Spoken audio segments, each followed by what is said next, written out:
She built his empire from nothing, and he threw her out like she was nothing. But 5 years later, Serena Vale walked back into New York wearing a different name, a different face, and a fortune that made Luciano Moretti look like a man playing with paper money. He didn't recognize her. She recognized every single weakness in him. And she had spent 5 years turning every one of those weaknesses into a weapon. This is the story of a woman who didn't just survive betrayal. She weaponized it. Stay with me until the end, hit that like button, and drop the name of the city you're watching from in the comments. I want to see exactly how far this story travels.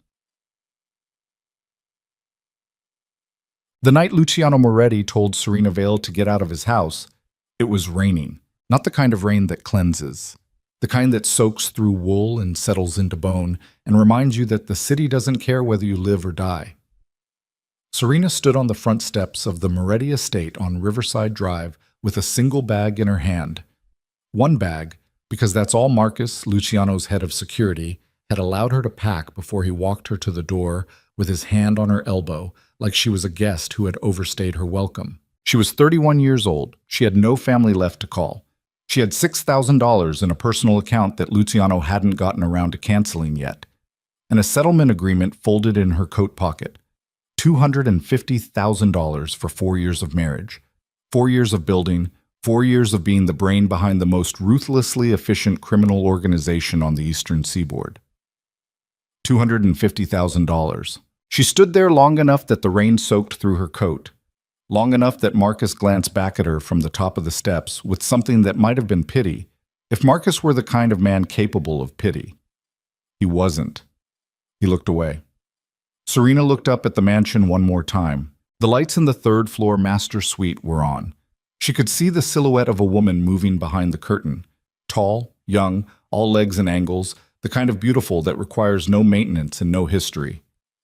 Camille Reeves, 24 years old.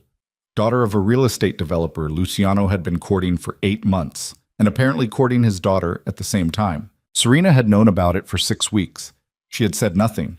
She had continued running his operations, restructuring the import chain through Newark, negotiating the protection arrangements with 4 different city council members, managing the cash flow across 11 shell companies, while her husband slept 3 floors below her in the guest suite and pretended everything was fine. She had said nothing because she believed he would come to his senses. She had said nothing because she had made the catastrophic mistake of believing that what she had built with him meant something to him. She turned and walked down the steps into the rain. She did not cry. Not that night. She walked 14 blocks to a hotel on the Upper West Side, paid cash, took a room on the 6th floor, sat down on the edge of the bed, and stared at the wall for 4 hours. At some point, she realized her hands were shaking. Not from cold, from something older and harder than cold. At 2 in the morning, she took out a notepad from the nightstand drawer and wrote a single sentence at the top of the first page. He thinks this is the end. She stared at it. Then she wrote underneath it, "Make sure it is. For him." She underlined it twice. Then she put the pen down, lay back on the bed in her wet coat, and closed her eyes. She didn't sleep. She planned. That was 5 years ago. A lot can happen in 5 years when you're angry enough and smart enough and have absolutely nothing left to lose. The woman who checked into the Meridian Grand Hotel in Midtown Manhattan on a Wednesday evening in late October bore very little resemblance to the woman who had walked out of the Moretti estate in the rain. Same bone structure underneath, if you knew exactly where to look. Same sharp jaw, same dark eyes that processed a room the way a security camera does, cataloging everything without appearing to. But the resemblance ended there. Her name on the reservation and on the platinum card she handed to the concierge was Serena Voss. S. Voss, as she was known in the financial press, the tech sector, and the 3 international intelligence agencies that had taken an interest in her company over the past 18 months. She was 36. Her hair was shorter now, the natural dark brown replaced with a rich auburn cut close at the nape of her neck. She wore a charcoal suit that had been made for her in Milan and moved with her the way expensive things do when they've been built specifically for the person wearing them. She carried one bag, a habit she'd never broken, and she tipped the bellman without looking at him. She had been in New York for 12 hours.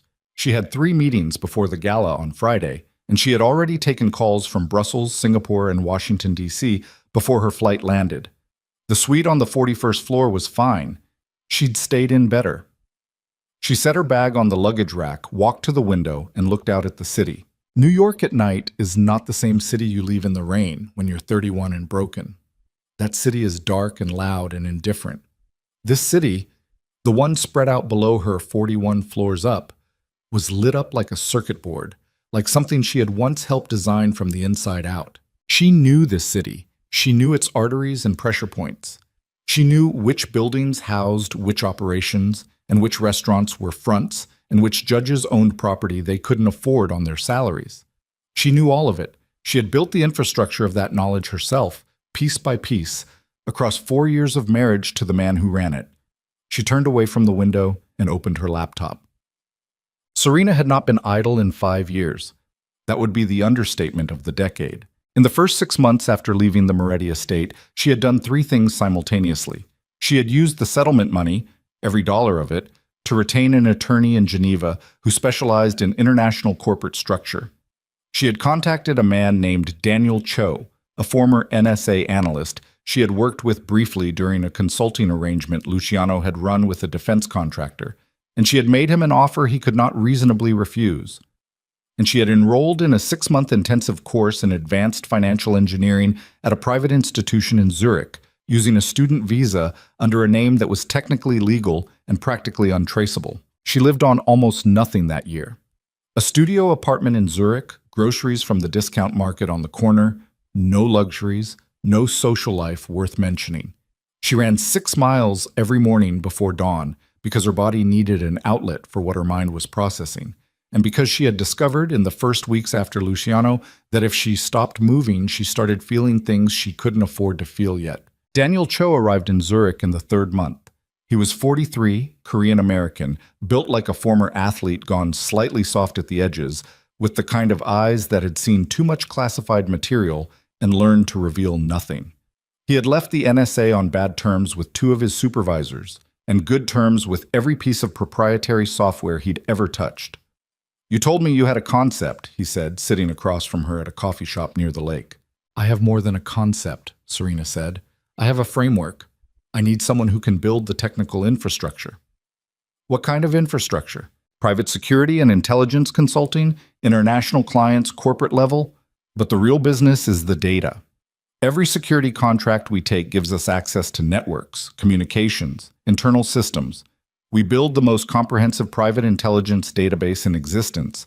We sell selective access to governments and to corporations, and within 4 years we're generating enough revenue that we can begin acquiring smaller competitors." Daniel looked at her for a long moment. "That's not a concept. That's a 10-year plan." "5, Serena said. "I'm on a schedule." He asked her why. She told him enough of the truth that he understood, and not so much of it that he had leverage. She told him she had spent 4 years inside one of the most sophisticated criminal organizations in North America, that she understood how power actually moved through systems, and that she intended to use that understanding to build something that would make her untouchable. "Untouchable from who?" Daniel asked. "From everyone," she said, "but from one person in particular." He joined her, not because of the money, though the equity she offered was legitimate. He joined her because in 20 years of working intelligence and security, he had never met anyone who could hold an entire strategic architecture in their head the way Serena Voss, she corrected him, get used to it, could. She didn't just think in moves. She thought in systems, in pressure points and leverage, and the slow accumulation of advantage that most people never noticed until it was too late to respond to. By the end of year 1, they had 3 clients. By the end of year 2, they had 22 clients across 7 countries and had turned their first significant profit. By year 3, Voss Strategic Group had been written up in 3 financial publications and 1 intelligence newsletter that was technically classified, and Serena had relocated to a proper office in London with a staff of 41 people, most of whom had no idea their CEO was a woman who had once organized the financial architecture of a New York crime syndicate. She was careful. She was meticulous. She did not take unnecessary risks, and she did not make emotional decisions. Not because she didn't feel things. She felt things with a ferocity that sometimes frightened her, but because she had learned in 4 years beside Luciano Moretti that emotion was a resource and resources had to be managed. The anger was still there. It had never left, but she had done something with it that most people never figure out how to do. She had converted it. She had taken the raw, burning humiliation of that rainy night on the steps of the Riverside Drive mansion, and she had run it through a process, the way a refinery runs crude oil through a process. And what came out the other end wasn't fury. It was clarity. It was precision. It was the ability to sit across a table from men who held enormous power and look at them with absolute steadiness and know exactly what they were afraid of. By year 4, Voss Strategic had acquired 2 smaller firms and entered into a partnership with a defense technology company out of Tel Aviv. Revenue was north of $400 million annually. Serena owned 63% of the company. Daniel owned 12%. The rest was held by a small group of institutional investors who had been carefully selected for their resources and their complete lack of personal connections to New York's criminal ecosystem. And in year 4, she began the second phase. The second phase was the part Daniel didn't entirely know about. He knew pieces of it. He knew that Serena had, over the course of 4 years, assembled an extraordinarily detailed picture of the Moretti organization's financial structure, the shell companies, the real estate holdings, the political relationships, the dirty money running through legitimate businesses. He knew she had done this methodically, through sources she'd cultivated carefully, and through the application of the same intelligence-gathering methods that Voss Strategic used for its corporate clients. He didn't know about the 3 federal agents she had developed relationships with. He didn't know about the 2 European financial regulators or the journalist at a major investigative outlet who had been sitting on a partially developed story about organized crime's influence on New York City politics, waiting for the final piece of sourcing. He didn't know about the former Moretti captain, a man named Reyes who had been passed over for a promotion and nursed his resentment quietly for 2 years, who had agreed to provide documentation in exchange for protection and relocation. He didn't know that Serena had not spent 5 years just building a company. She had spent 5 years building a case, and she had spent 5 years waiting for exactly the right moment to bring Luciano Moretti into the open. That moment was Friday night. The Hargrove Gala was held annually at the Park Terrace, a venue on the 62nd floor of a midtown tower that overlooked the city with the specific arrogance of things that are very expensive. It was nominally a charity event, something to do with arts funding, though the arts funding was largely incidental to the actual purpose of the event, which was to allow New York's most powerful people to see and be seen by other New York's most powerful people in a setting that discouraged bad behavior through sheer cost. Politicians came, billionaires came, corporate executives, real estate developers, prominent attorneys, a handful of individuals whose sources of income did not bear close examination, but whose philanthropy was substantial enough that no one examined them. It was, in other words, exactly the kind of event where Luciano Moretti was entirely at home. He had been attending the Hargrove Gala for 7 years. He came every year because the guest list was essentially a map of the city's influence structure, and Luciano had always understood that real power wasn't held in warehouses and back rooms. It was held at events exactly like this one, in the handshakes and the whispered conversations, and the careful social maneuvering of people who would never admit to knowing each other as well as they did. He would be there Friday.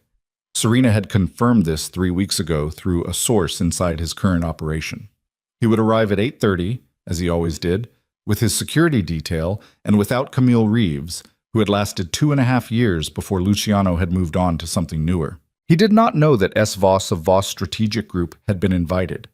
He did not know that S. Voss had specifically requested an invitation through a mutual connection 6 weeks ago, or that S. Voss had donated $250,000 to the Hargrove Foundation, the exact amount of her settlement down to the dollar, to ensure her placement on the guest list. He did not know any of this because Luciano Moretti, for all his considerable intelligence, had a blind spot the size of a building.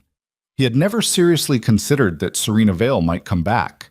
He had, in fact, barely thought about her at all. This was something Serena had confirmed through the same source, and it had not surprised her. It had not even hurt her, not anymore. It had simply confirmed what she already knew about him, which was that Luciano valued things in direct proportion to their usefulness to him. And once something stopped being useful, he stopped thinking about it. She had stopped being useful. Therefore, she had ceased to exist in his mental landscape. This was going to be the most expensive blind spot in the history of New York organized crime. Thursday morning, Serena met with her attorney, a precise woman named Catherine Vance, who had offices on Park Avenue and who knew enough about Serena's plans to be essential and not enough to be dangerous. "The documentation package is ready," Catherine said. "Federal filing is scheduled for Monday morning, pending your confirmation.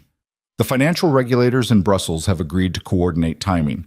Your journalist contact has the full package and has editorial approval for publication. And the Reyes materials? Corroborated and signed. His relocation is already in process." Serena looked at the files spread across Catherine's conference table. Years of work reduced to paper. 13 shell companies. 41 real estate transactions involving laundered funds. 7 city officials with documented relationships to Moretti money. 2 federal judges. 1 sitting state senator. "He's going to try to fight it," Serena said. "He'll try," Catherine said. "He won't find much to grab onto. The structure is... It's very thorough, Serena." "It took 5 years." Catherine was quiet for a moment. "Are you sure about the gala?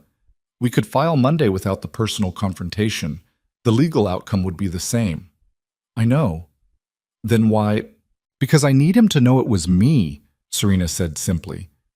"I need him to look at me and understand exactly what happened. That's not revenge. I need the record to be complete." Catherine looked at her for a moment and then nodded. She didn't push further. This was one of the things Serena appreciated about Catherine. She was a woman who understood that some decisions lived outside the purely tactical, and she didn't try to argue people out of them. Thursday evening, alone in the hotel suite, Serena stood in front of the full-length mirror for a long time. She was not a vain woman. She had never been. But she understood the power of presentation in the way that a military strategist understands the power of terrain, not as vanity, but as advantage. She had spent 5 years building a reputation and a persona that operated on a specific frequency of authority and control. Friday night, she needed to project something slightly different, not S. Voss, the corporate strategist, something older and sharper than that. The dress was black, floor-length, with a structure that was architectural rather than decorative, the kind of piece that says nothing about trying to be beautiful and everything about understanding what power looks like on a body. She had bought it in Paris 3 months ago, specifically for Friday, and had not worn it since. She looked at herself for a long time. The woman in the mirror was not the woman who had stood on those steps in the rain 5 years ago.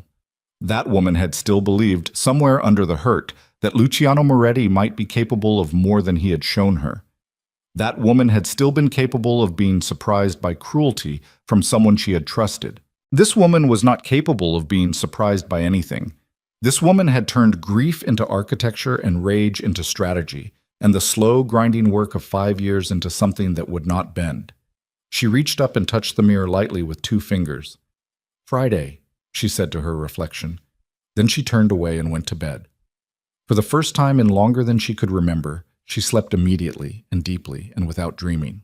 Ochet. Friday arrived the way important days tend to. Too quickly and with a kind of flat, ordinary quality that felt almost insulting given the weight of what it carried. Serena was up at 5, ran 4 miles on the hotel treadmill, took her calls, reviewed the final version of the documentation package with Catherine by phone, and ate breakfast at the desk while reading the financial news. Daniel called at 10. "You're in New York," he said. It wasn't a question. He'd seen her travel itinerary. "I am." "The Hargrove Gala is tonight." "It is." Silence on the line. Daniel had always been good at strategic silences. So had she. "Serena," he said finally, "is tonight the night?" She considered lying to him. She decided against it. Daniel had earned better than that. "Yes," she said. Another silence. "Do you need backup?" "I need you to make sure the Brussels filing goes through on Monday, regardless of what happens between now and then." "That's already set." "Then no, I don't need backup." "He's going to have security there." "So will I. Mine will be better." She could hear him breathing on the other end. He wanted to say more. He was smart enough not to. "Call me after," he said. "I will." She ended the call and sat for a moment looking at her phone. Daniel had been with her for 4 years. He had never asked her why she'd built the company. He had never asked her what the end game was. He had simply worked, built, delivered, and trusted her to tell him what he needed to know when he needed to know it. That kind of loyalty was rare, and she did not take it lightly. She set the phone down, finished her coffee, and went to get ready. What? By 7:30, she was standing in the back of a black car moving through Friday evening traffic, watching the city roll past the window. Her security detail, 3 people, discreet and very good at what they did, were in a second vehicle ahead. She did not feel nervous. She examined herself for nerves the way you might probe a tooth for sensitivity and found nothing. What she felt was something harder to name, a kind of profound readiness, the feeling of a structure completed, of a long calculation finally reaching its final line. Luciano Moretti had thrown her out in the rain with nothing but a bag and a check, and the understanding that she was finished. She had taken 5 years and turned that understanding inside out. The car pulled up to the Park Terrace entrance at 8:15. She stepped out into the October night, cold but clear, no rain, the city gleaming, and paused for just a moment on the sidewalk, looking up at the tower. Then she walked inside. The Park Terrace lobby was marble and light, and the elevator banks were already busy with guests in evening dress moving upward toward the 62nd floor. Serena stepped into an elevator with 3 other guests. A senator she recognized, a tech billionaire she had done business with, and a woman she didn't know, and watched the floor numbers climb. 62. The doors opened onto the sound of a string quartet and the low roar of 200 carefully managed conversations. The room was extraordinary. Floor-to-ceiling windows on 3 sides, the city spread out in every direction like something that had been laid out specifically for their viewing. The light was warm and precise, the kind of lighting that makes everyone look slightly better than they actually are. Serena stepped out of the elevator, and a waiter appeared immediately with a tray of champagne. She took a glass, didn't drink it, and turned slowly to survey the room. She found him in 40 seconds. Luciano Moretti was standing near the north window, glass of scotch in his left hand, talking to 2 men she recognized as mid-level figures in the city's real estate financing world. He was 51 now, and he wore it well, still broad-shouldered, still with that particular quality of physical confidence that bordered on aggression, still with the silver threading through his dark hair that had always made him look, absurdly, distinguished. He was wearing a black suit, open collar, no tie. He looked exactly like the kind of man who had never spent a single sleepless night in his life. Serena watched him for precisely 4 seconds. Then she turned away and began working the room. She was in no hurry. She had never been in a hurry. This was perhaps the most fundamental misunderstanding people had about the nature of real power. They thought it required urgency, aggression, direct confrontation. It required patience. It required the willingness to let the target come to you. She spent 40 minutes talking to a Brussels trade commissioner she knew professionally, a hedge fund manager she had done consulting work for, and 2 women from the foundation's board of directors who were genuinely charming and knew very little about the other purposes of the evening. She was warm, precise, and entirely present in each conversation. She did not glance toward the north window. She didn't need to. She could feel the moment he noticed her. It happened at approximately 9 o'clock. She was standing with the hedge fund manager, a tall man named Brennan, who laughed too loudly and meant well, and she felt it the way you feel a change in air pressure, a directional attention from across the room. She didn't turn. She continued her conversation with Brennan for another 3 minutes, excused herself gracefully, and accepted another glass of champagne from a passing waiter. Then she turned and found Luciano Moretti looking directly at her. He was 40 feet away. The crowd moved between them. His expression was what she had expected, the particular focused attention of a man who sees something he wants and hasn't yet decided how to approach it. He was looking at her the way he used to look at a business opportunity, which is to say with calculation wrapped in something that resembled desire. He didn't recognize her. She had been certain he wouldn't, and she was still for one single moment struck by the reality of it. 4 years of marriage. 4 years of working side by side, of late nights and hard decisions, and the particular intimacy of building something together. And he looked at her face, the same face under everything, the same dark eyes, and saw a stranger. She held his gaze for exactly 2 seconds. Then she turned away. She heard from across the room the sound of a glass being set on a surface. She heard footsteps moving through the crowd toward her. She did not smile. She lifted her champagne glass very slowly to her mouth, took the smallest possible sip, and waited. "Excuse me." His voice. 5 years and it landed exactly the same way it always had. That deliberate, unhurried baritone, the voice of a man who had never had to raise it to be heard in a room. She turned. Luciano Moretti was standing 3 feet away from her. Up close, the silver in his hair was more pronounced. There were lines around his eyes that hadn't been there 5 years ago. He looked, she thought, like a man who had been running on confidence and scotch for a long time and hadn't yet noticed what it was doing to his foundation. "I don't think we've been introduced," he said. Serena looked at him. She let the moment breathe for exactly the right amount of time, long enough to establish that she was not impressed, short enough not to be rude. "Serena Voss," she said. Her voice came out exactly as she intended it, level, warm at the surface, with nothing warmer underneath. "Luciano Moretti." He extended his hand. She shook it. His hand was warm and dry, and he held on for a half-second longer than a business handshake required. She noted this without reaction and released it cleanly. "I know who you are, Mr. Moretti," she said. Something shifted in his expression, not quite pleasure, but adjacent to it. He was not a man who was accustomed to being known by people he didn't recognize. "Then you have the advantage," he said. "That tends to be how I prefer it," Serena said. He laughed. It was the laugh she remembered, brief, genuine, the laugh of a man who was actually amused and didn't try to hide it. It was one of the things that had made her fall in love with him, once, the capacity for actual amusement. She felt nothing hearing it now, nothing at all.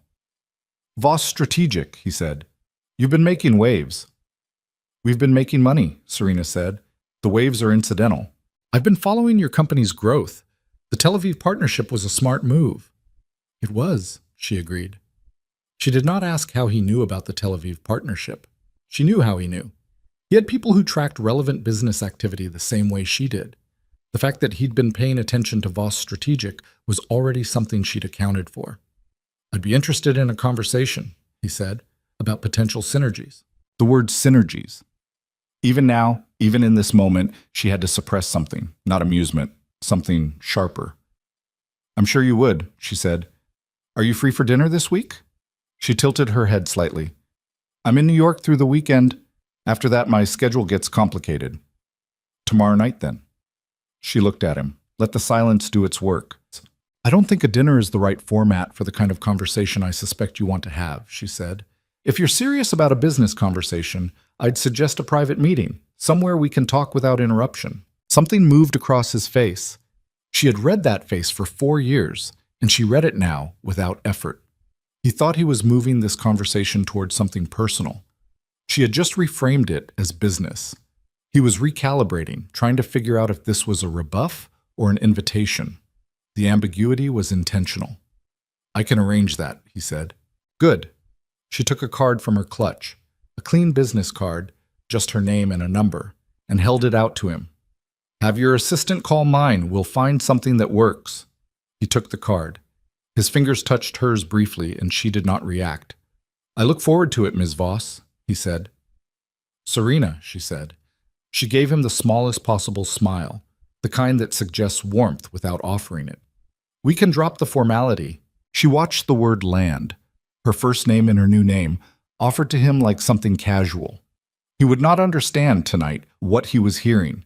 He would not understand that the woman standing in front of him had once answered to that name in his house, in his bed, in his operations meetings, every single day for 4 years. He took it at face value. He nodded. "Serena." She turned away then, smoothly and without rush, and moved back into the party. She did not look back. She could feel his attention following her across the room like something physical, like a hand she hadn't given him permission to lay on her shoulder. She found Brennan again, re-entered his conversation about emerging market volatility, and did not think about Luciano Moretti for the rest of the evening. Or rather, she had already thought about him. She had thought about this exact moment for 5 years. There was nothing left to think. The meeting was set. The trap was walking in on its own 2 feet. She left the gala at 10:45. In the elevator on the way down, she stood next to a woman in a red dress who smelled of expensive perfume and chatted quietly with her companion about where to get dinner. Ordinary, human. The whole ordinary machinery of a night out in New York. Serena stood with her glass in her hand, still the second glass, still barely touched, and watched the floor numbers descend. In the lobby, one of her security detail fell in beside her wordlessly as she walked toward the exit. She handed him the champagne glass. He took it without a word. Outside, the October night had gotten colder. She stopped on the sidewalk for a moment and looked up at the tower. 62 floors of light above her, all those powerful people moving through their conversations and their calculations and their careful social geometries. Her phone buzzed. A text from Daniel. How did it go? She typed back, "He'll call Monday. Everything is in motion." His response came quickly. "You okay?" She thought about the question for a moment. The honest answer was complicated. She wasn't shaken. She wasn't triumphant. She was something in between, something that didn't have a clean name, a sense of profound, almost exhausting weight, the weight of something that has been carried for a very long time that has not yet been set down. "Yes," she typed back. "Get some sleep." Her car was at the curb. She got in. The driver pulled out into the stream of Friday night traffic, and Serena settled back against the seat and looked out the window at the city sliding past. Somewhere in that city, Luciano Moretti was finishing his scotch and thinking about a woman named Serena Voss and what it might mean for his business and possibly his personal life to get closer to her. He had no idea he had already lost. He had no idea that the card in his pocket, the clean white card with the number, was the first link in a chain that would take apart everything he had built, piece by piece, the way you take apart a machine that was never actually yours to begin with. She turned from the window and opened her laptop. There was work to do before Monday. There was always work to do. But for the first time in 5 years, Serena Voss, she corrected herself. Though tonight, alone in the back of a car with the city lights washing across the windows, she could afford to know the difference. Felt the thing she had been carefully deferring for half a decade. Not peace. Not yet. That was still ahead of her, on the other side of what had to happen first. But something like the beginning of it, something like the first breath after a very long time underwater. She exhaled slowly, opened a file, and got back to work. Monday morning, Luciano Moretti's assistant called to schedule the meeting. By Monday afternoon, Serena had confirmed a private conference room at a neutral location, her choice, her terms, for Wednesday evening. Luciano had agreed to everything without negotiating a single point. He thought he was walking into a deal. He was walking into 5 years of preparation, and by the time he understood the difference, it would already be too late. Monday came in gray and cold, the kind of October morning that makes New York feel like a city that has been running on fumes for too long. Serena was at her desk by 6:15, coffee untouched, reading the overnight reports from her Brussels contact when her phone rang at 9:02. The number was a Manhattan exchange she didn't recognize. She let it ring twice, then picked up. "Ms. Voss." A woman's voice, clipped and professional. "This is Andrea Ruiz calling on behalf of Luciano Moretti.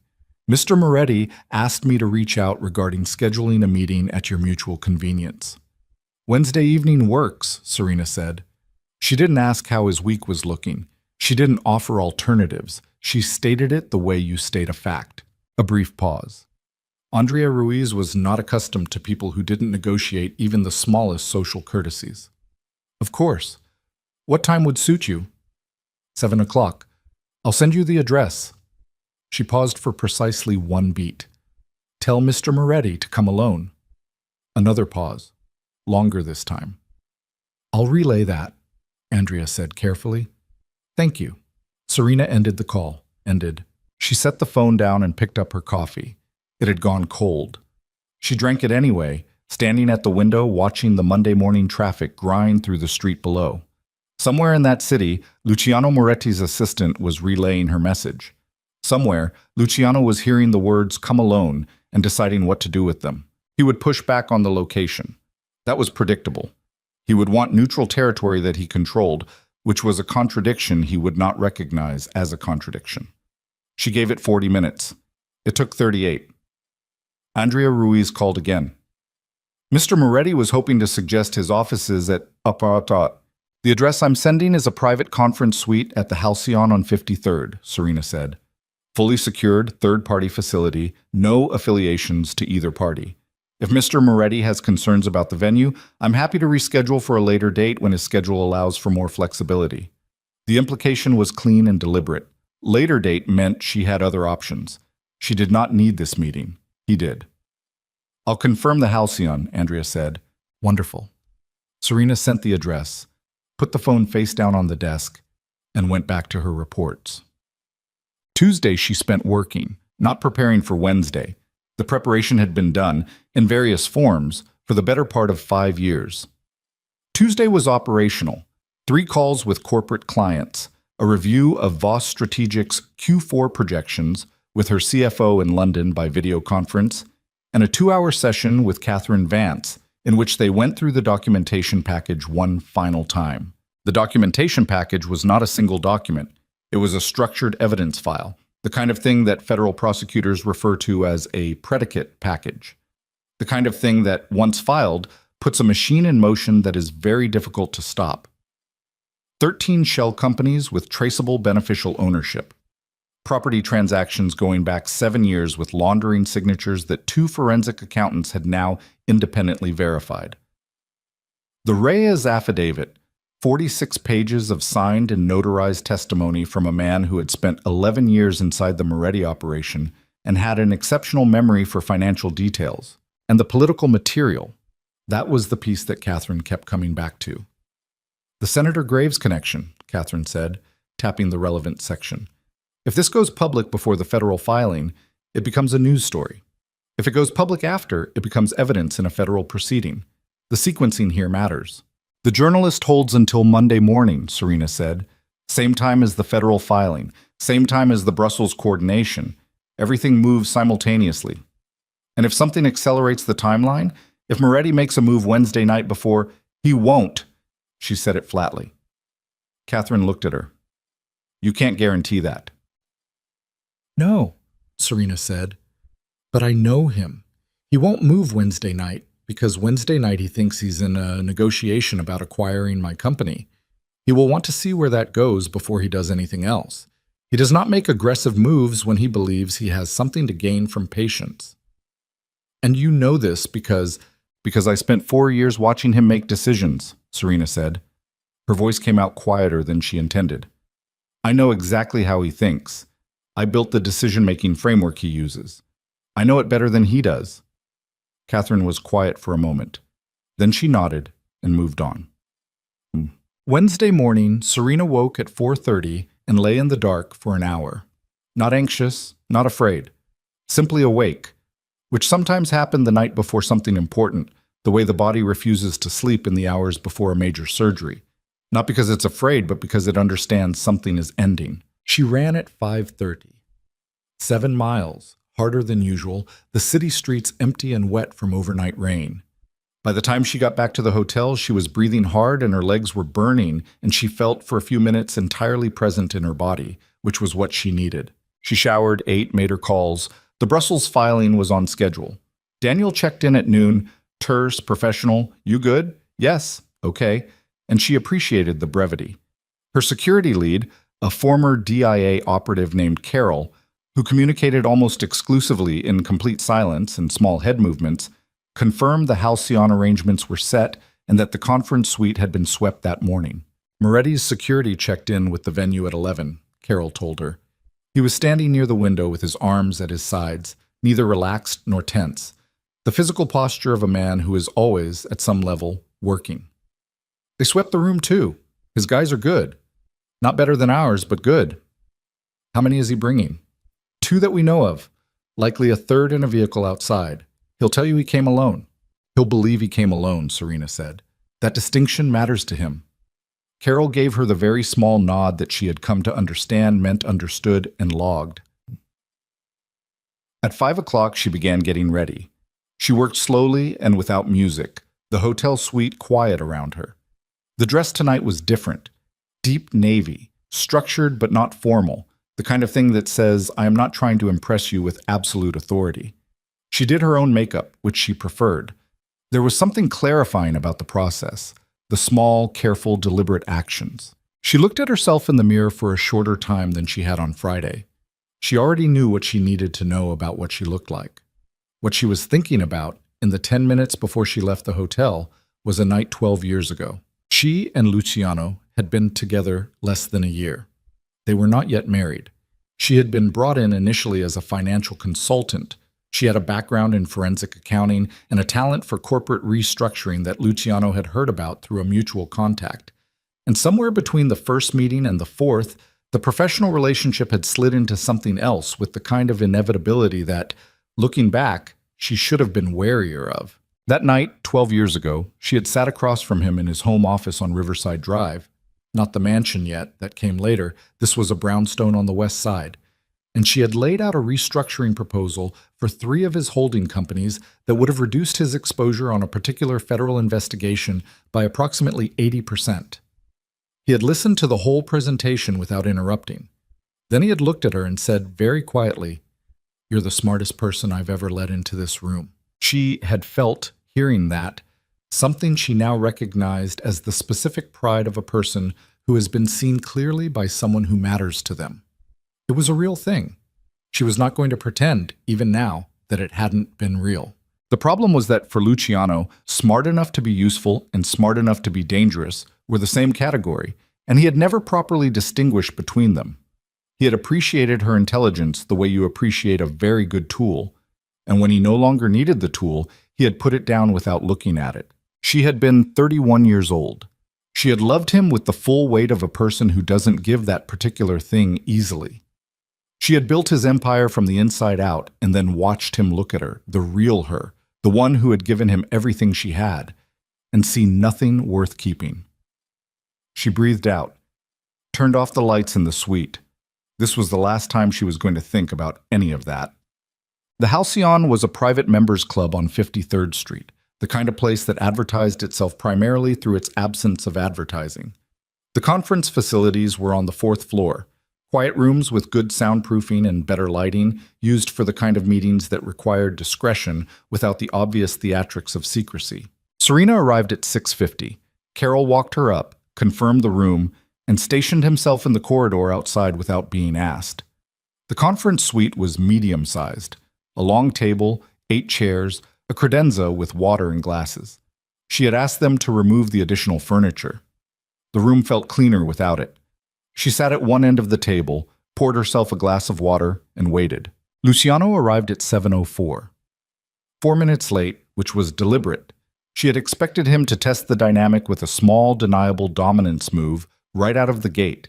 He came in wearing a dark charcoal suit, no tie again, with the relaxed authority of a man who walks into rooms and expects them to rearrange themselves around him. He took in the stripped-down room, the single glass of water, Serena sitting at the head of the table rather than the side. She watched him recalibrate very slightly, the way she always had been able to watch him recalibrate without him knowing she could see it. "You weren't kidding about private," he said. "I don't usually kid," Serena said. "Sit down." He pulled out the chair opposite her.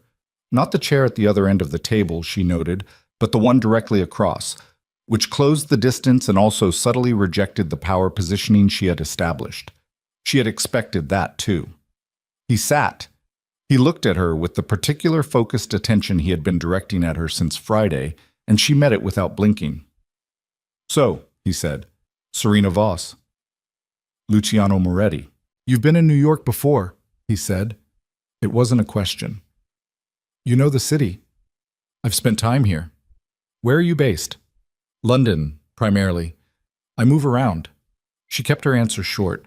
She wanted him to do the talking. She wanted to hear what version of himself he was going to present in this room. "Voss Strategic has been very impressive," he said. He leaned back slightly, crossing one ankle over his knee, settling in, projecting ease. "The growth in the last 2 years especially. The defense technology partnership was smart." "You said that Friday." "I meant it." "I know you did," she said. "What do you actually want, Mr. Moretti?" He studied her for a moment. The directness didn't throw him. It intrigued him, which she had known it would. Luciano had always been drawn to people who didn't flinch. "I want to explore a potential acquisition," he said, "or partnership. I have legitimate business interests that could benefit significantly from what Voss Strategic offers. The intelligence architecture you've built, The corporate security capabilities. There are synergies with several of my holdings. She let the word legitimate sit in the air between them for a moment. Let it breathe. What holdings specifically? She said. He named 3. 2 real estate development companies and a private equity firm. All of them she had in the documentation package. All of them with laundering signatures she could trace through 4 layers of shell structure. I'm familiar with those entities, she said carefully. Then you understand why the fit could be significant. I understand what you're proposing, she said. I want to make sure I understand why. He tilted his head. What do you mean why? You have significant resources and established operational capacity, Serena said. You've been building in New York for over a decade. You don't need a strategic intelligence firm. What you need, she paused, held his gaze, is a legitimacy structure. Something that sits above the existing operations and provides cover for financial flows that currently don't have clean documentation. The room went very quiet. Luciano's expression didn't change. He was too good for that. But she felt the shift, a sharpening, a heightening of attention, the recalibration of someone who has just discovered that the room is different than they believed it to be. That's a very direct reading, he said. His voice was still level. I'm a direct person. And what does a direct person make of that reading? I make of it that you're a man who has built something substantial under very difficult conditions, she said, and you've reached a point where the structure that got you here is also the thing that limits where you can go next.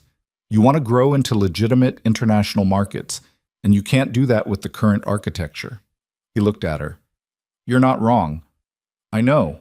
Something shifted in his expression again. Not quite a smile, but the shadow of one. You're very confident. I've earned it. Where did you come from, Serena Voss? He said. There was something under the question. Not quite suspicion, but a version of the idle curiosity that sometimes precedes suspicion in people with good instincts. Before the company. Before London. She held the question for the space of one breath. I worked for someone very similar to you, she said, for a long time. I learned everything I know about how these structures work from the inside. And then the relationship ended, and I took what I'd learned and built something better. Every word of it was true. She watched him hear it as a story about another man, an unnamed former employer or mentor or lover, a convenient backstory that explained her knowledge base. She watched him accept it at face value because it fit the picture he'd already constructed of her. He let you go? Luciano said. The phrasing was careful, but the implication was clear. He was asking if she'd been discarded. He made a significant strategic error, she said. Yes. Luciano nodded slowly. His loss? Comprehensively, Serena agreed. He leaned forward now, both arms on the table. I want to be direct too. I want to meet again. I want to continue this conversation. I think there's something real here, business and otherwise, and I don't usually say that. No, she said. You usually just take what you want and assume the other party will adjust. He went very still. She held her expression neutral. Let it sit. That was a test, he said finally. Everything is a test, she said. How are you doing so far? He laughed. The brief, genuine laugh from Friday, the one she'd felt nothing hearing before. She felt nothing hearing it now either. That was fine. That was correct. I want a second meeting, he said. I have conditions. Name them. Before any further discussion of acquisition or partnership, I want full financial disclosure on the 3 entities you named, not audited statements. Those I can read myself. I want your actual internal accounting, cash flows, beneficial ownership, intercompany transactions. His jaw tightened. That's not how these conversations usually... I know how these conversations usually go, she said. I'm telling you how this one goes. If you're serious, you'll provide the documentation. If you're not serious, we've had a pleasant meeting and we can both move on. He looked at her for a long time. She did not look away, did not shift in her seat, did not offer him a softening word or gesture. She waited. Give me a week, he said. You have until Friday. His eyes narrowed. That's aggressive. I'm leaving the country Sunday, she said. Friday? Or not at all? Another long silence. She could see him working through it. The cost of providing the documentation versus the cost of losing access to her. whatever form that access might take. She could see the calculation happening, and she could see the moment it resolved. "Friday," he said. She nodded once. She stood. He stood a second later, slightly off balance, which was the first time she had seen him physically off balance in the entire meeting, and she noted it with the same neutral attention she noted everything. She extended her hand. He shook it. This time he didn't hold it a second too long. She had calibrated the room well enough that he was no longer entirely certain what the rules were. An uncertainty made even Luciano Moretti careful. "I'll have my assistant coordinate with yours," he said. "Good." She moved toward the door. "Serena." His voice stopped her at the threshold. She turned. He was standing at the table looking at her with an expression she hadn't seen on him before. Not the calculation or the practice charm. Something more unguarded than either of those. "I feel like I should know you," he said. From somewhere, the air in the room changed. Not visibly. Nothing visible changed. But something shifted at a frequency below what the eye could track, below what the ordinary nervous system could name. She looked at him for exactly as long as she needed to. Then she smiled, the small, warm surface smile that offered nothing underneath it. "Everyone feels that way," she said. "I have one of those faces." She walked out. Carol fell in beside her in the corridor. She kept walking. Down the elevator, through the lobby, out into the cold October night. She didn't speak until they were in the car with the door closed. "He'll pull her back round by morning," Carol said quietly. He had been doing this long enough to know what the "I feel like I should know" you meant in practical terms. "His people will run Serena Voss thoroughly." "I know." "The Voss identity is clean. Nothing connects back before Zurich, 2021. "I know," she said again. "But if he puts significant resources on it, he won't find anything," Serena said. "Not in the time he has." She looked out the window. The city moved past. Friday. She had until Friday to hold the current shape of things before the structure changed irrevocably, before he looked at her actual documentation request and started asking different kinds of questions. Her phone buzzed. A text from an unknown number she recognized. The burn phone belonging to the federal contact she'd been cultivating for 2 years, a deputy in the Southern District named Park. Timing confirmed. Monday a.m. "You still on schedule?" She typed back, "Yes." One more message 30 seconds later. "If anything moves faster, call immediately. We can accelerate." She stared at that for a moment. "Nothing will move faster," she typed back. She put the phone away, pressed her back against the seat. Outside, the city was all lit-up windows and moving traffic and ordinary Thursday night life. People going to dinner, going home, arguing in the back of taxis, living the 1,000 small dramas of a regular night. She thought about his face in the doorway. "I feel like I should know you." He did know her. That was the whole terrible, enormous truth of it. He had known her better than almost any other person on Earth for 4 years, in the specific, intimate way that comes from being in the trenches of something dangerous together. He had known the sound of her thinking, the way she moved through a problem, the angle of her patience, and the edge of her fury. He had known her, and he had still looked at her in that conference room and seen a stranger. That told her everything she had always known and had sometimes, in the worst hours of the worst years, let herself doubt. That the person Luciano Moretti had known and the person Luciano Moretti had valued were two completely different people. That what he had seen in her was never her, not really. It was the function she served, the capability she represented. The tool. The car stopped at a red light. Rain was starting again, light and cold, the drops tracking sideways across the window glass. Her phone rang. Not the burn phone. Her main line. A number she knew. Marcus. Luciano's head of security. The man who had walked her to the door with his hand on her elbow 5 years ago. She stared at the name on the screen for 3 full seconds. He should not be calling her. He did not have this number. The only way Marcus had this number was if Luciano had already put resources on a background search, and Marcus had already found a thread that led, somehow, somewhere, towards something real. 48 hours ahead of schedule. She picked up. "Marcus?" she said. Her voice came out completely level. A pause on the line. A long one. "Ms. Voss?" Marcus said slowly. And then, quieter. "I wasn't sure you'd answer." She said nothing. Let him talk. I'm not calling for him, Marcus said. I want you to understand that. I'm calling for myself. Then say what you called to say. Another pause. She could hear him breathing, controlled, deliberate, the breath of a man who has worked security for 20 years and knows how to manage his own adrenaline. I ran your background tonight. He asked me to. Standard procedure when he's considering a business relationship. And the background on Serena Voss is clean, Marcus said. Zurich 2021. Before that, nothing, which is interesting. People are allowed to value their privacy, she said. Yes, he said. They are. He paused again. I also ran your biometrics from the gala footage. Facial recognition against our existing database. Internal database. The one we've maintained since... He stopped. The rain on the window. The red light. The city outside. Marcus, she said quietly. Don't, he said. His voice had changed. Something had cracked open in it. Don't do the calm voice. I know the calm voice. She closed her eyes for 1 second. 1 single second. What do you want? She said. I want to know what you're going to do, Marcus said. To him. The light turned green. The car moved forward. What do you think I'm going to do? She said. I think, Marcus said very carefully, that whatever it is, it's already done. I think you've been building it for a long time, and I think...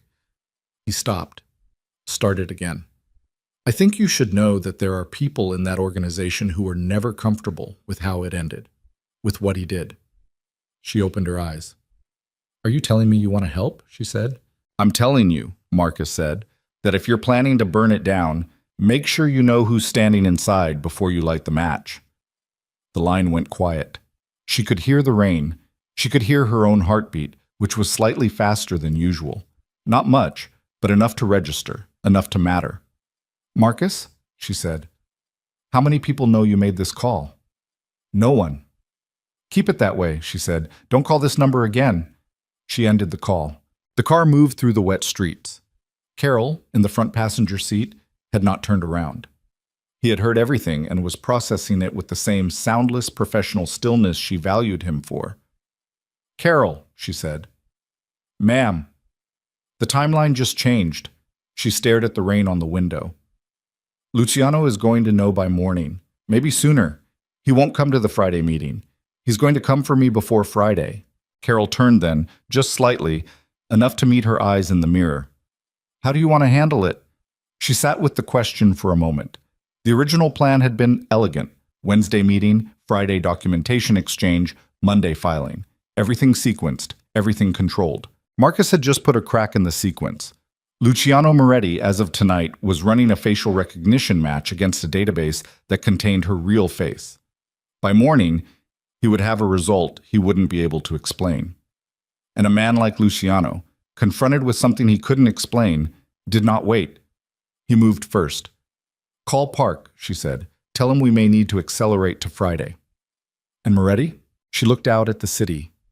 The lights, the rain, the whole glittering machinery of a place she had helped shape from the inside in ways no one had ever seen, in ways that were all going to become visible very soon.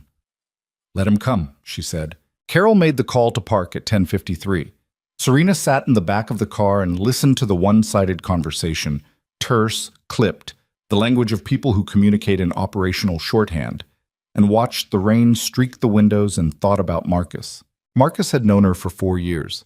He had been Luciano's head of security for 6 years before that, which meant he was not a man who made calls like the one he had just made without understanding exactly what he was risking. He had called her from his personal phone.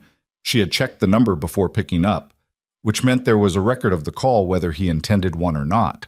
Either Marcus was genuinely acting on conscience, or Marcus was acting on Luciano's instructions and the call was a probe, a way of confirming her identity through her reaction to it.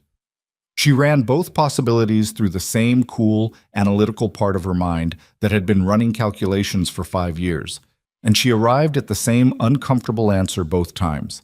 It didn't matter which one was true. Either way, Luciano knew, or would know by morning. Carol ended his call. Park says he can move to Friday, but he needs the Reyes materials physically delivered, not transmitted. He doesn't want them in any system before the filing. Can Catherine have them to his office by noon Friday? He'll take a messenger. Has to be someone we trust. It'll be me, Serena said.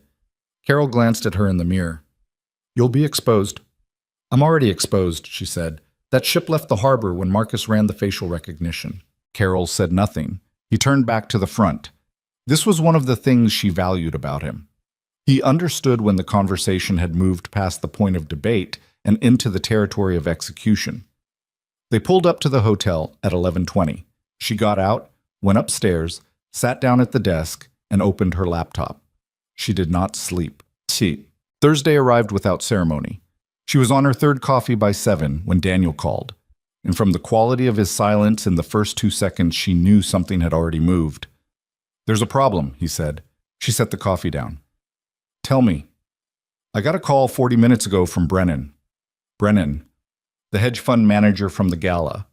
Tall man, loud laugh, meant well. She went still in her chair.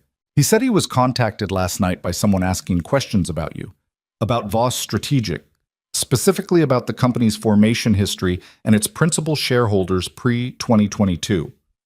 Who contacted him? He didn't get a name, said it was a woman, very professional, said she was doing due diligence for a potential investor. Brennan didn't think anything of it until she asked whether he knew anything about your background before Zurich. The chair beneath her was solid and real. She pressed her feet flat against the floor. He told her what? He told her nothing, because he doesn't know anything. But Serena... Daniel paused. She also contacted the Brussels Trade Commissioner, Philippe Renard. He called me directly. He was concerned. He asked me whether there was something he should know about the company's founding principles. What did you tell him? I told him the standard answer. Everything on record is accurate. Another pause. But Philippe is not stupid and he is not comfortable. If he starts asking his own questions and those questions reach the wrong ears in Brussels.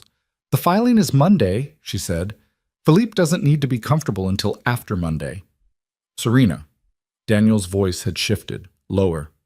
Who is doing this? She looked at the wall across from her. The hotel suite wall, bland and cream-colored, impersonal the way hotel walls are designed to be.